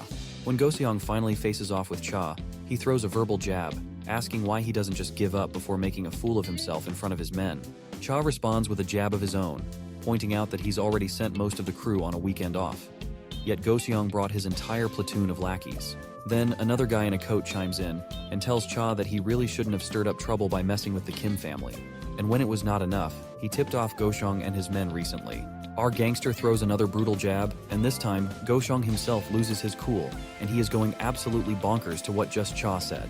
He furiously orders all his lackeys to charge at Cha, and the gang rushes at Cha like a pack of wild dogs, ready for a fight. But our beloved gangster isn't just any weakling. He deftly ducks, letting a punch zoom past over his face, and retaliates with a devastating blow that leaves his attacker reeling. Another lackey tries to swing at him, but ends up taking a brutal hit right under the chin, crashing to the ground in a pool of blood. Goseong grits his teeth in frustration while Cha continues to drop lackeys as if they're mere flies. Suddenly, Cha takes a brutal jab with a stick from behind. He groans in pain but quickly recovers, throwing a punch in return that sends his assailant crashing down for the count. Even though Cha manages to take out a bunch of guys, the sheer number of lackeys is overwhelming. It's clear that despite his skill, he won't be able to take them all down like this. Our beloved gangster takes his stance, knowing he's up against copious amounts of people, and is furious that Goseong brought so many guys when he knew Cha does not have most of the men in the club. He can't help but smirk when he thinks about our boy, and wonders if he has saved his little sister by now. With the speak of the devil, Jin arrives outside the club. The lackeys standing guard tell him to get lost, but Jin isn't about to take orders. He delivers a brutal kick to one of them, sending him crashing to the ground and leaving the other two speechless at Jin's audacity. He then dismounts from his bike, and the two remaining lackeys try to take a swing at him. But Jin effortlessly grabs one's hand and delivers a devastating smash to his face, leaving blood splattering everywhere. The remaining lackey tenses up at the sight and ends up taking a heavy kick to his gut. With both goons taken care of, he moves further into the club, only to find a brutal scene of dead bodies. As he advances, a group of arrogant thugs orders him to leave. But our boy remains unfazed and keeps walking toward them. One of the thugs steps up, yammering some nonsense, but my guy quickly silences him with a single blow, sending him crashing to the ground and leaving the others utterly terrified. Despite their fear, the thugs recklessly charge at him, and our boy begins to deliver blows, taking them down one after another. The scene switches back to Gangster Cha, who is now exhausted after knocking out a bunch of thugs. Goseong is absolutely livid, unable to believe that Cha is holding his own for so long by himself. On the other hand, Goseong's assistant feels a sense of relief that they only attacked Cha while he was alone. Otherwise, it would have been a massacre. More lackeys charge at our gangster, but he quickly takes out the one in front of him. Before he can fully move around, he receives a devastating punch to the face. Cha responds in kind, delivering a powerful punch back with equal force. At this point, Cha is barely hanging on. Even Goseong reluctantly admits that he is a tough nut to crack and deserves praise for his efforts. However, he makes it clear that Cha looks like he's at the end of his rope and should just give up now. They'll make it worth his while. Cha spits out a mouthful of blood and asks why he should do that. Wiping the blood off his face, he decides he's going to finish what he started, no matter what. We can tell that the big cheese is not impressed by Cha's gutsy display, and the swarm of lackeys surrounding the place are visibly shaking to hear his bold statement. Suddenly, there's a commotion at the entrance, with the lackeys screaming their heads off. Goseong, bewildered, asks what the hell is going on and why his men are screeching like dogs. They turn around, initially seeing nothing, but then they hear footsteps. Out steps Jin, and the entire crowd of lackeys is stunned to see a kid in their midst. Cha is equally shocked to see him, and quickly asks what the hell he is doing there. To which Jin casually responds that he's just there to return the motorcycle he borrowed. Well, Cha was literally not expecting to hear this kind of crap while they are surrounded by death itself. Meanwhile, Goshung's assistant sneers once he realizes that Cha knows this kid, so he promptly orders his lackeys to take Jin down as well. The lackey proudly complies, and begins to walk toward our boy as if he is about to scold the toddler. Cha then tells them that it would be better if they just leave him alone. But the assistant insists they can't just let Jin go since he's seen everything. Cha snaps back once again, saying they should pray to God that Jin feels generous enough to let them go, not the other way around. The assistant has no clue what this stupid head is yammering about, but he soon gets a wake-up call when Jin takes down one of his guys with a single punch. Our boy then follows up with a kick that cracks another lackey's leg and a headbutt to another, sending him sprawling. One of the thugs tries to swing a bat at Jin from behind, but Jin quickly grabs his hand and delivers a brutal smash to his face, leaving him bloodied. The bat clatters to the ground. Goshung is completely blown away by Jin's display, and Cha just smirks, saying it's their fault for not listening earlier. He adds that even though Cha himself is tough, he wouldn't stand a chance against this kid. The Big Cheese simply commands his lackeys to take Jin down, and they quickly charge at him. But as usual, Jin effortlessly takes them down, making them look like amateurs in the process. Growing impatient, the Big Cheese shouts at his lackeys to stop letting a little punk beat them. But just as he's about to make another command, he suddenly falls silent when he sees Cha charging at him.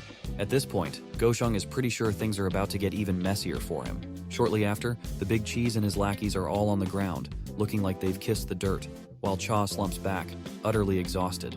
Jin strides over to him, and when Cha looks up, he sees the wreckage of the fight, people scattered around like discarded wrappers, with Jin standing triumphantly.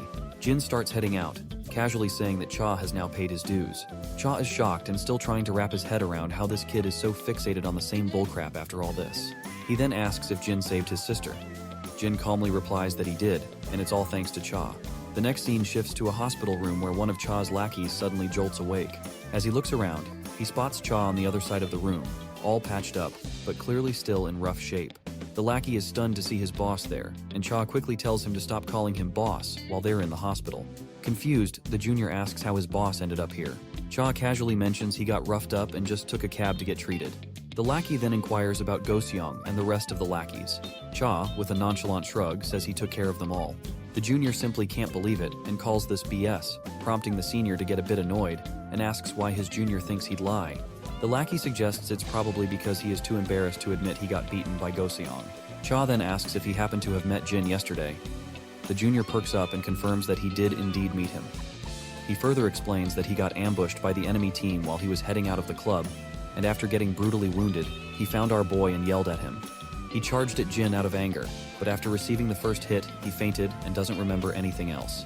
The boss explains that Jin probably knocked him out to get him to the hospital. Cha then continues, saying that inside the club, he was overwhelmed by the sheer number of enemies. That's when Jin showed up, took them all out in seconds, and then told him he'd paid his dues before simply walking out. The lackey finds this absolutely admirable and thinks it's really badass, to say the least. The senior agrees, acknowledging that Jin is indeed quite impressive. The lackey then asks his boss if he has any clue who this kid really is. The senior points out that Jin claims to be just an average teenager, so he figures they'll have to take his word for it. In the next scene, we see a football heading straight toward Jin, and he catches it effortlessly. The referee immediately announces it as a handball, leaving everyone on the playground absolutely shocked. His friend, visibly annoyed, reminds him that he's not supposed to grab the ball because he's not a goalkeeper. Jin is confused about why he's getting an earful, apologizes anyway. Suddenly the bell rings, and Jin's friends call out to him, asking if he has time to hang out since today is the only day Youngchan doesn't have lessons after school, and they're planning to do some gaming together. Jin tells them to go ahead, and that he'll meet them at the location later, because he needs to walk his sister home first. His friends are a bit bewildered and ask if he's started to babysit his sister again. Jin explains that she's not feeling well lately. Blondie decides to save a spot for Jin, and meanwhile, Daeon is preparing to leave her class. She's thinking about making kimchi stew for Jin because he loved it the last time. However, she's unsure if he can handle spicy food, so she's considering making a milder soybean paste stew instead. Suddenly, she hears a buzz of excitement from the other girls in her class. They're all gathered by the window, swooning over Jin. Some find him hot, while others are hoping he'll become their boyfriend. The girls even turn to Daeon and ask if her brother is dating anyone. Daeon is caught off guard by their dripping enthusiasm about her brother, so she hesitates, and then reluctantly says that he mentioned he's not dating anyone. As the ladies dash back over the window, Daeon smiles faintly, clearly pleased that her brother is well known among the girls. Walking outside the school, she wonders why Jin doesn't have a girlfriend, and if he might not be interested in girls at all. Suddenly, she hears some voices nearby and discovers that it's Jin with his friends. Startled, she quickly tries to greet them as politely as possible. One of the more bashful lackeys blushes at her cuteness and just waves in response to her greeting. The boys decide to head off to the game room, hoping Jin will meet them there. Once they're gone, Daeyeon asks if Jin is hanging out with his friends. He confirms that he is, but adds that he'll stop at home first. When she asks if it's because of her, Jin explains that he just left something at home. But she still insists that she can walk home on her own since it's still bright outside. However, Jin claims that he really needs to pick up something he left at home. She then points out that he doesn't need to go out of his way for her, just like she told Yeona when she offered to have security escort her. All she wants is to lead a normal life. Jin stays quiet, but agrees to her request, saying he'll do as she says, though he suggests they still walk home together from time to time. Daeyeon pouts, saying he worries too much, but Jin explains he's not just worried, he actually enjoys their walks. In the end, she finally agrees to keep walking with him. As they're walking, Jin suddenly stops when he spots that same woman with black hair which we suspect to be Yeona's sister. Anyway, she greets Jin, but he doesn't bother to respond to her greetings. Meanwhile, Daeyeon is just as clueless about the woman with the black hair. The woman then pretends to notice Daeyeon for the first time, puts on an exaggeratedly concerned look and says she must be the one who went through so much because of Yeona's abduction. Daeyeon is seriously confused by now and asks who she is. The woman introduces herself as Yeona's cousin and says she's here to thank Daeyeon for helping Yeona, and offers to treat her to dinner if she has some time. Jin flatly refuses, explaining that Yeona already thanked him personally, so there's no need for this stranger to go out of her way. The woman is bewildered by his bluntness but tries to continue the conversation, saying she also has a proposition that could benefit both of them. Once again, Jin firmly declines, saying he's not interested. He then just starts to walk away, leaving this arrogant woman absolutely fuming. But before he's completely out of sight, Daeyeon makes sure to bow her head and give her one last polite nod. Meanwhile, the lady is seething with rage, and her guard asks if he should bring him back forcefully, but the lady says no. It seems her ego's been bruised more than we thought, and she's practically boiling over with anger. Next up, we're in the gaming room where everyone's glued to their TV screens. While they're all deeply immersed in their game, Youngchan decides it's time to take a dump. As he's heading down the hall, he accidentally bumps into a cocky punk. This guy immediately starts threatening Youngchan, barking at him to watch where he's going. Youngchan, poor guy, is practically shaking and stumbles out an apology. But Mr. Cocky isn't done. He's about to slap Youngchan across the face. Just in the nick of time, Jae-hyung bursts onto the scene and saves his friend from getting slapped. Jae-hyung strides over cockily, telling the cocky punk to get over it, because there's no need to make a scene over a little shoulder bump. He quickly spits out the lollipop he was sucking and locks eyes with the punk, and tells him to not take them for a bunch of goddamn scaredy cats. The punk's nerves are clearly rattled by Jae-hyung's deadly glare, and my guy continues to stare him down and demands this crazy punk why the hell he is staring. Once the punk is thoroughly intimidated, he finally walks off with whatever pride he has left. Jae-hyung lets out a puff of air through his nostrils, looking pretty pleased with himself. On the other hand, Youngchan still appears to be in shock, watching his friend and reflecting on the turn of events. It's a bit of a shock to him, considering Jae-hyung used to be the one bullying him, and now he's the one coming to his rescue. Orange Head tells them they'd better hurry, or Hyokjin will start giving them grief for being late. So, they head toward the toilet, while Youngchan still can't believe his eyes that this dude saved him. When they finally return, Hyokjin asks why taking a dump took so long. Orange Head explains there was some idiot trying to mess with Youngchan. Hyokjin's interest peaks, and he quickly asks who it was. Orange Head says the guy was wearing a Gosok Tech uniform. Blondie then turns to Youngchan, checking if he's okay. The timid fella simply replies that he's fine, because nothing had happened since Jae-hyung interrupted just in time. Orange Head decides it's time to just dive into the game. But then, a bunch of rowdy people burst into the gaming room.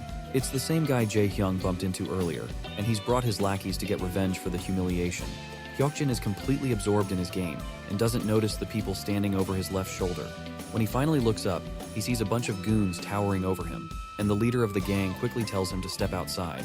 Both Hyokjin and Jae-hyung realize that shit is about to get real, and Youngchan is shaking, terrified just thinking about what's coming next. Once they head outside, Youngchan is trembling with fear, feeling utterly terrified because they've gotten into this mess because of him.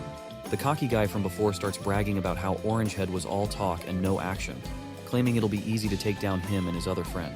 But our Orange Head doesn't back down. He mocks the cocky guy, pointing out how he was scared and walked off quietly earlier, only to come back with his lackeys. The cocky guy doesn't appreciate the jab and gets furious. He tries to land a punch on Orange Head, but Jae-hyung quickly ducks and delivers a brutal punch to the cocky guy's face, showing him who's boss.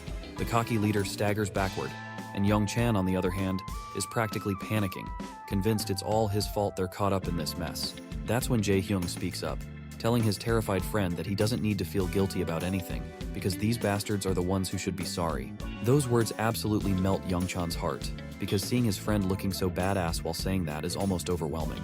But then, Hyukjin chimes in, pointing out that it's the exact same line Jin used a while back, and even the way Jae-hyung said it had the same energy.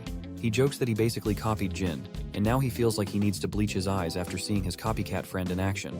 Orange Head starts blushing, feeling totally embarrassed, and admits that Jin looked so cool when he said those words that they stuck in his head, and he couldn't help but repeat them.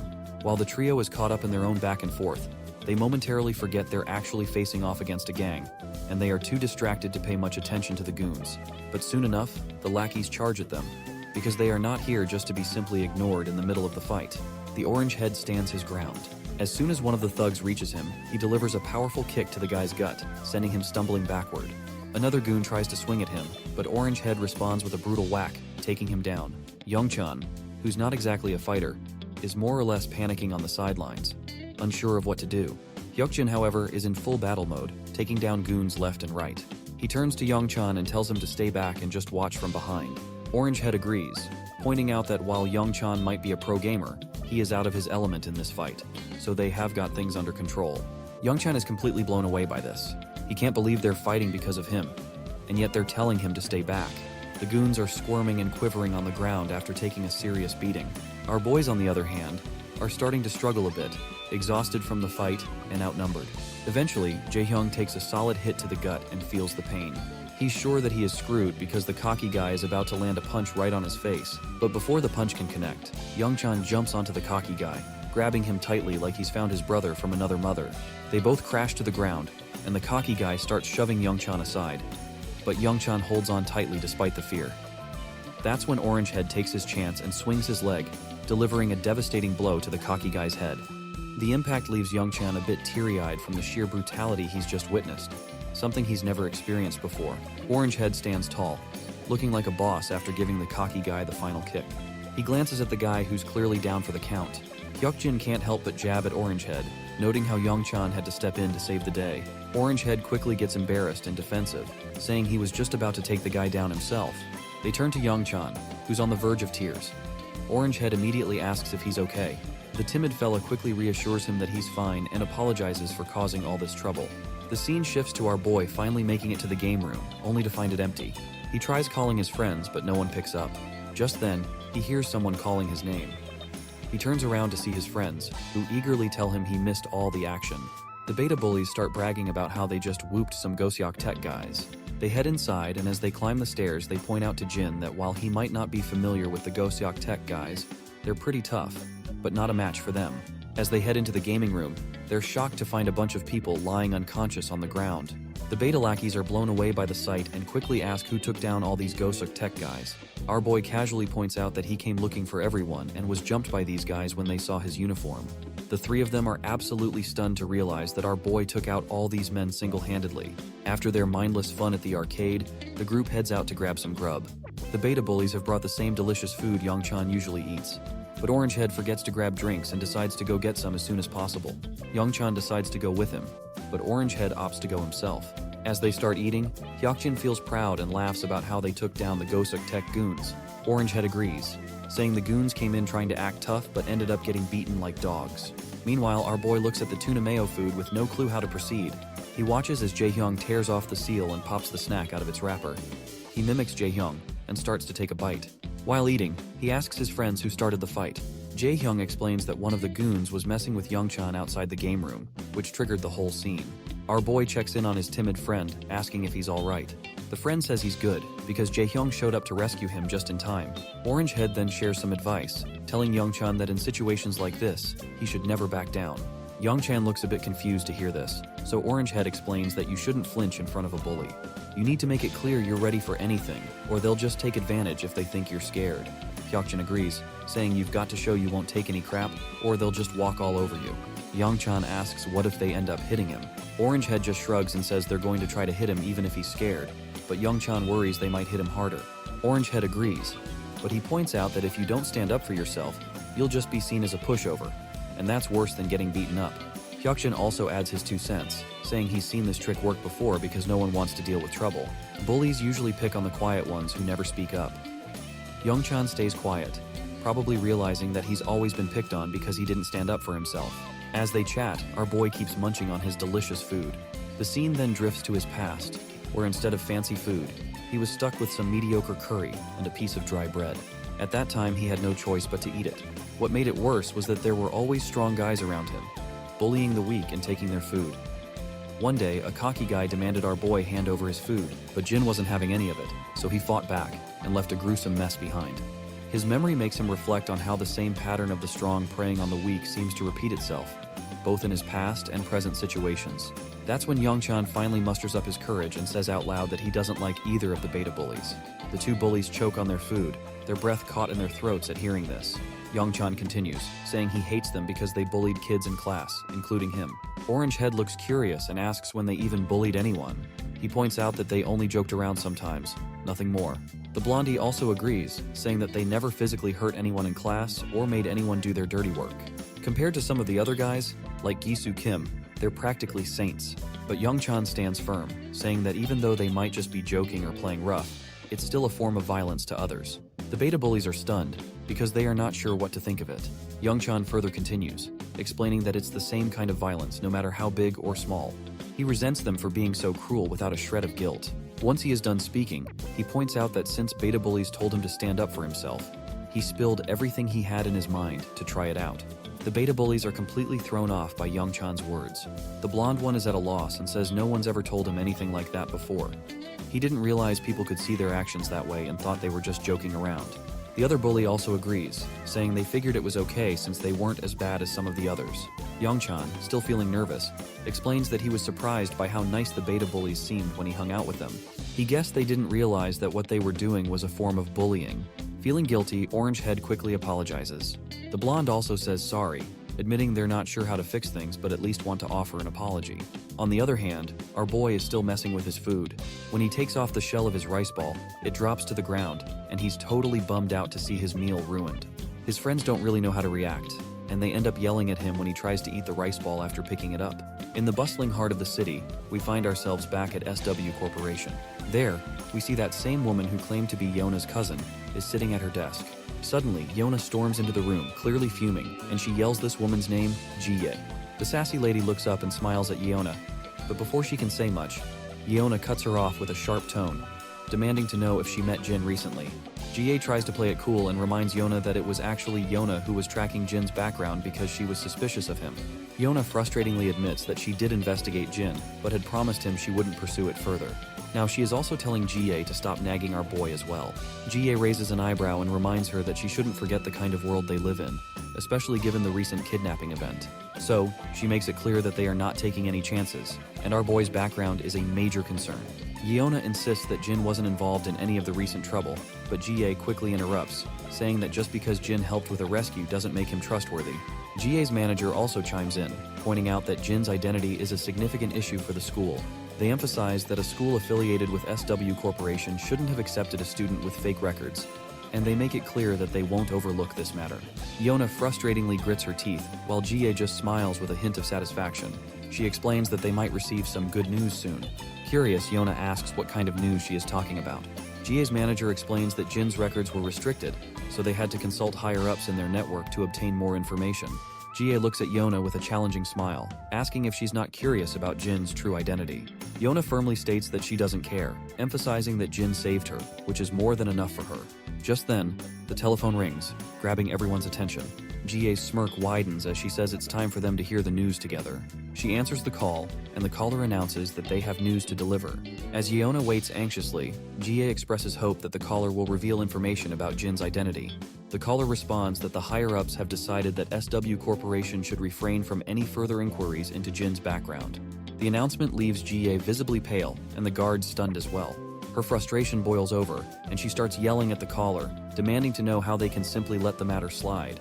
The caller makes it clear that, given the enduring relationship between SW Corporation and the government, they have decided to overlook the matter. The caller explains that Jin is estranged from his family due to an unfortunate plane crash and is essentially a young man who has found his way back home. They emphasize that it would be best to let him live his life without further scrutiny. The next day at school, Yona walks in with her escort, catching everyone's attention, including our boys who are curious to see them back after such a long time. Yona suddenly starts looking at them with a direct gaze, which makes Youngchan feel uneasy. She approaches him and simply asks if Jin isn't in school today. Youngchan, looking around for Jin, explains that he was just here, but Jaehyung explains that he just got called to the office a few minutes ago. As Yona and her escort, Seokju, settle into their seats, her escort reveals that the chairman is at the school right now. Yona is surprised to hear that her grandfather is at the school, and wonders why he didn't inform her of his visit, and if Jin might have gone to meet him in the office. In the office, we finally meet the old man we've been hearing so much about. He's thrilled to finally meet our boy in person, especially since our boy had previously turned down a meeting, so he came by himself to thank him for saving Yona. Our boy responds that there's no need for thanks. He was just trying to rescue his sister, and Yona happened to be there too. The old man acknowledges that he knows, but he still wanted to express his gratitude for saving his granddaughter and apologize for involving his sister. Our boy clears things up again, letting the old man know that he doesn't need to worry about that since Yona has already apologized. The old man stays silent after hearing this, and our boy starts to head into the classroom. That's when Grandpa finally asks if he will become Yona's bodyguard. Not surprisingly, he flatly refuses and makes it clear that this isn't something an average teenager like him can handle. The old man reminds our boy that an average teenager couldn't really handle a unit of kidnappers made up of former Special Forces soldiers either. Jin then points out that Yona already has an internal security team guarding her 24/7. The old man agrees, but says that a security team can't be with her at school. And besides, she wouldn't be able to live normally with a team trailing her all the time. He explains that Seokju was in charge of her security, but the recent incident made him realize he isn't the right person to protect her, so he's thinking of giving the job to our boy. Jin starts to walk away again, saying he can't help. The old man goes quiet for a moment, and then says he wasn't just here to thank him for saving Yona. He also wanted to thank him for what he did 3 years ago. As soon as our boy hears this, he freezes and quickly turns back toward the old man. The old man keeps going with his thanks, saying he's wanted to express his gratitude for a long time, because without our boy's efforts, he wouldn't have had the chance to see his son before he passed away. It's clear that Jin remembers what the old man is talking about, but he stays nonchalant, saying it was just another job. The old man insists it was a dangerous job that no one else would take on. Thanks to our boy's success in the mission, he was able to see his son again, and his son spoke about Jin often. The old man reveals that his son was worried and asked him to find out why our boy had become a mercenary. So, the old man tried to track him down but couldn't find any leads. Now, as fate would have it, they're face to face, and he adds that Yona is his daughter. Jin's mind quickly flashes back to the past, recalling the man mentioning that he had a daughter around his age. Still, Jin makes it clear that he can't be Yona's bodyguard. However, he adds that he won't turn a blind eye if something happens to her. The old man is a bit taken aback but then smiles and says that would be more than enough. He then adds that there's one more thing he'd like to request. He points out that he would like to hear Jin's thoughts on the security team at SW. Jin asks what he means, and the old man explains that SW's security team is part of a long-standing and proud tradition, maybe too proud for their own good. They believe that Yona's recent kidnapping would have been contained even without Jin's help. However, as SW continues to expand, the threats are growing, and their security division is lacking in innovation. The old man wants Jin's honest assessment of their skills, and it will be a paid assignment, of course. Jin lets out a sigh, feeling like all of this is just a drag. He then finally heads back into his classroom. As soon as he enters, Yona greets him, but he clearly ignores her and walks to his seat as the teacher starts the class for the day. Jin sits quietly in his chair, thinking about the old man's words. He realizes that Yona's father must have died since the old man mentioned he'd seen his son before he passed away. The scene then cuts back to the past. We see Jin as a mercenary, with all the site workers gathered around eating. Jin is munching on some kind of food bar when a voice calls out to him, asking how a kid like him ended up working as a mercenary. It's clear this man is Yona's father, and after he sees our boy's face, he comments that he didn't realize Jin was so young. Jin quickly covers his face and starts to walk away, but the man offers him his platter full of delicious and appetizing food. He tells Jin to throw away his trash and eat this instead, saying that what he eats really matters at his age. Meanwhile, the other mercenaries chat about how their new client seems really wealthy and explain how they're building roads, a school, and a clinic in the town they're all stationed in. As they chat, Jin listens quietly. While he's on guard duty, the man walks up to him again, offering him a chocolate bar. Jin just looks away.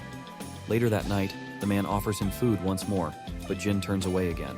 On a particularly rainy day, the man brings an umbrella and coat, but Jin refuses them as well. One day, as Jin is packing up his stuff to leave, the same man approaches him again. He says he'll miss having Jin around and invites him to stop by if he can, since they'll be there for at least another month. The man then tosses a bag to Jin, explaining that he's packed some snacks and basic medical supplies inside. Finally, Jin speaks up and asks why he's giving him all this. The question catches the man off guard, and he's surprised to hear Jin speak Korean. He adds that he tried speaking in Jin's native language and in English before, but didn't get a response. The man explains that he's giving these things because he has a daughter around Jin's age, and he reminds him of her, so he can't help but worry.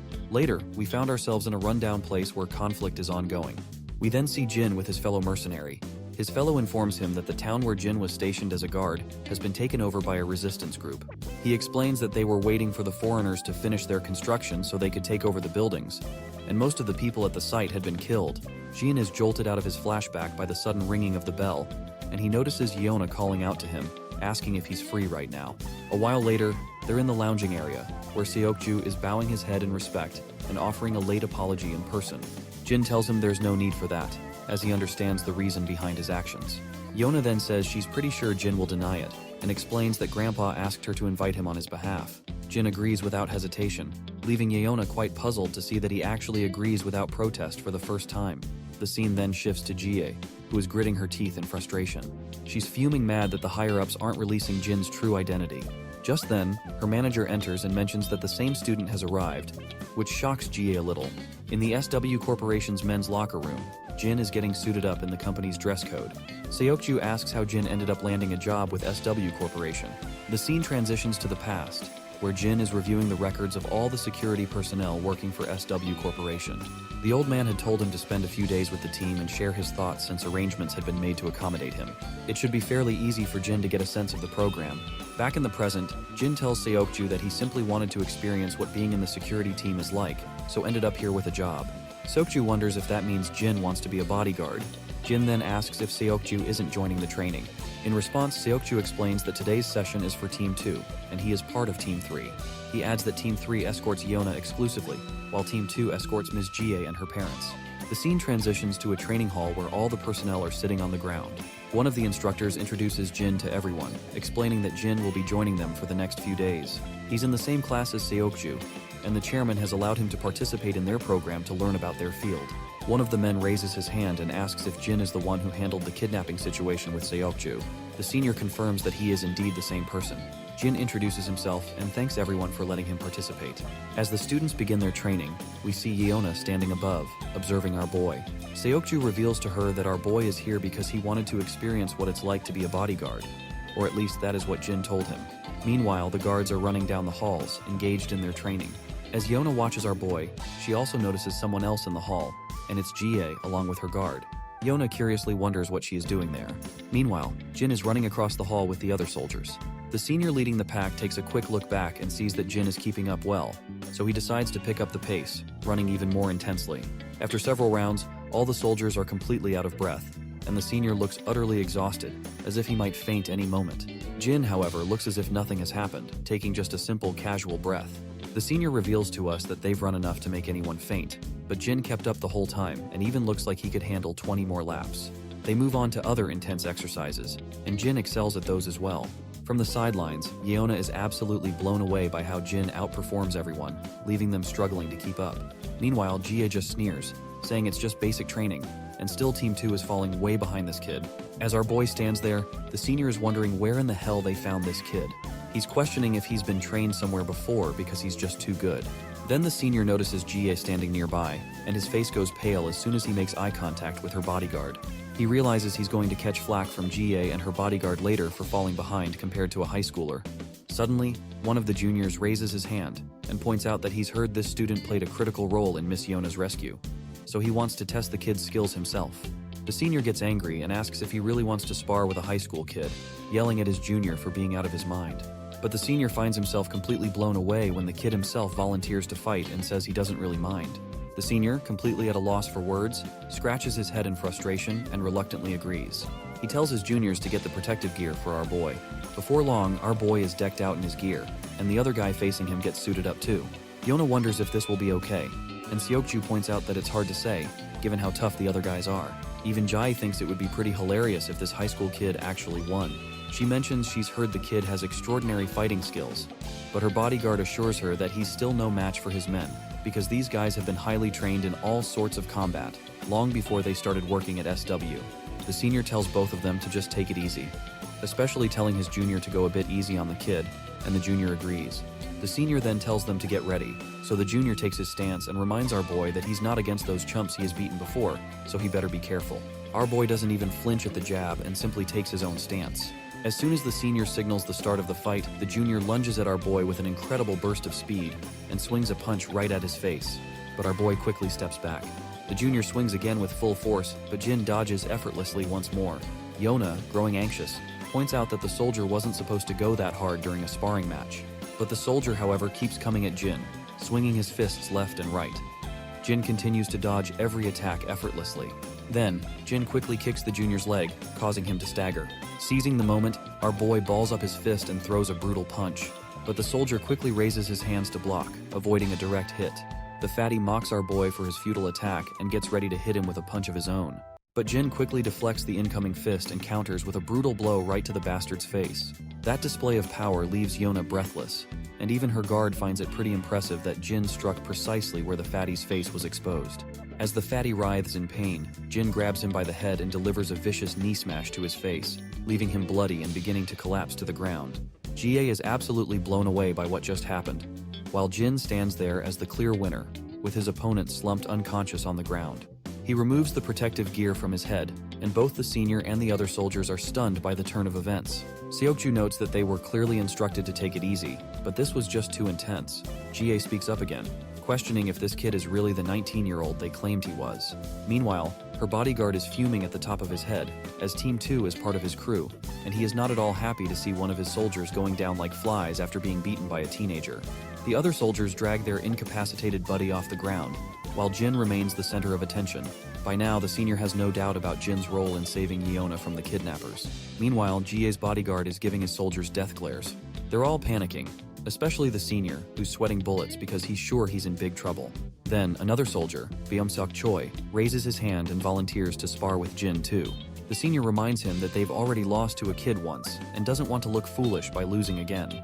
But Beomseok, brimming with confidence, says he's really itching to fight Jin after seeing his impressive skills. The senior points out that they can't all just rush at Jin, but Jin says he's totally fine and not exhausted at all. He even adds that he hasn't moved around enough to be tired.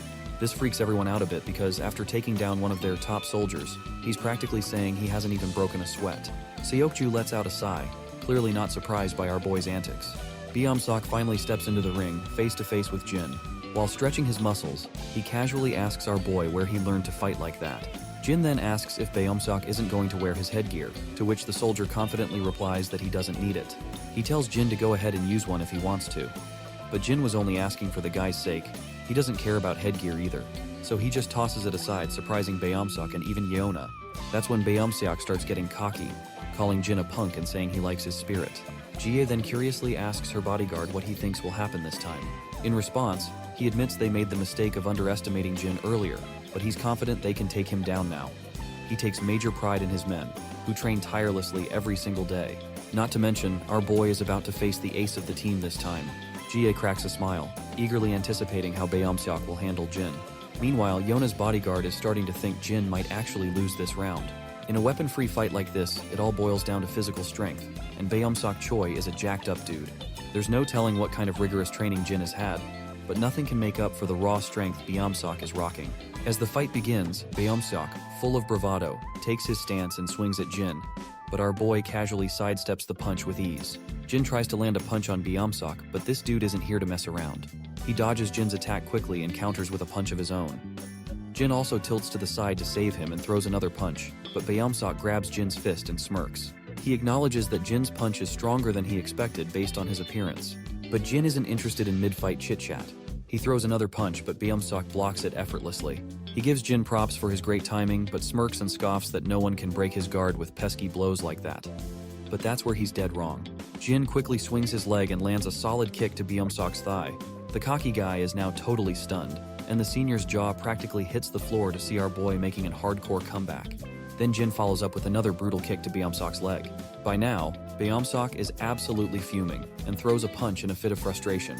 but Jin calmly takes his stance and lands a nasty whack to Beomsok's chin, followed by a few more blows that leave the cocky guy clenching his teeth in frustration.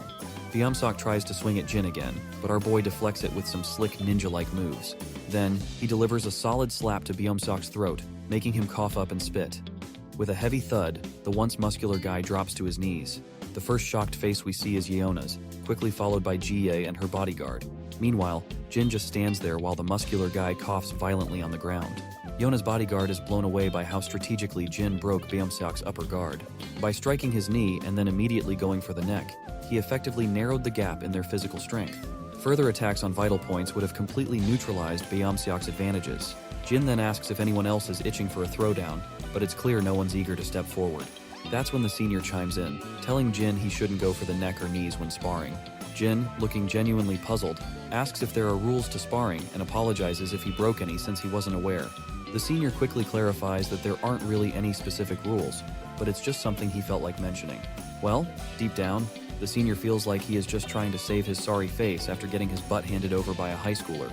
After witnessing the entire battle, Jie is absolutely certain that it wasn't just a stroke of luck that Jin was able to rescue Yeona, and she wants her bodyguard's take on the matter. The man, clearly pissed off after seeing his soldiers drop like flies, reluctantly admits that from basic training to serious combat, Jin excels in every aspect. Jie smiles thoroughly at this, and then quickly tells everyone to move on to the next course. Everyone is startled, especially Yeona, who has no clue what Jie even means by that. Jie then walks over to Jin and reminds him that since he's here to experience real security duties, it's finally time to see what it's like to be a real bodyguard. Jin listens intently as she explains that since he's paired with Team 2, he'll be escorting her, and she's looking forward to his service. Yeona, however, can tell from a mile away that this woman is cooking up something shady. The next scene takes us into one of the offices inside SW Corp, where we meet the grandpa, who's with a suited guy. This suited guy is amazed that Jin is in the same class as Yeona. He explains that he learned about Jin's background during their research, but it's still a shock to see that codename Jin is actually this young kid. The suited guy adds that Jin's name only came to light a few years ago, which means he was even younger when he first gained recognition. He just can't wrap his head around how this kid could be the same ruthless individual he's heard about. The scene then shifts back to the locker room, where Jin is finally suited up in a real bodyguard outfit, and he looks seriously badass. Evening has arrived, and we find Diane and her grandpa together. The old man asks her if Jin is still out with friends. In response, she explains that Jin had to take care of something and said he'd be a little late. The grandpa is concerned, saying Jin shouldn't stay out too late. He's sure Jin will be fine, but if he runs into any trouble with hooligans late at night, it could be a problem. The next scene shows the two defeated soldiers who were getting pretty cocky before fighting Jin. They're now getting an earful from their superior, and everyone is feeling ashamed after getting their butts kicked by Jin. The senior is so livid his veins are practically bulging, and he makes it crystal clear that they're about to face training like they've never seen before. The soldiers' faces fall when they hear this, and the senior lets out a sigh of relief that they didn't get chewed out by their boss today. Meanwhile, Yeona is absolutely blown away when she sees Jin stepping out in his bodyguard uniform, looking like he's about to hit the town for a date. Even Jie is really pleased to see him, and those defeated soldiers can't help but feel a bit jealous of our boy. As we head outside the building, Jin and two other guards are escorting Jie. There are several other guards as well, making sure she gets into her luxurious Bentley without any issues. Once she's inside, the guards follow, while Jin stands outside until the senior bodyguard tells him to just get in the car. With that command, Jin takes a seat in the back alongside Yeona. Once inside, he notices how two guards are always at Jie's side. Out of the blue, Jie asks our boy if he's ever thought about singing or acting as a career. She explains that one of the SW subsidiaries she runs is an entertainment agency, which is where they're headed right now. Jin, however, simply states that he's not interested. She then asks him why he's interested in becoming a bodyguard. As soon as our guy hears this, he realizes these folks probably don't know the real reason behind his involvement, so he just goes with the flow and says he wanted to experience life as a bodyguard. She then gives him props, saying he's pretty good at this job. Judging by how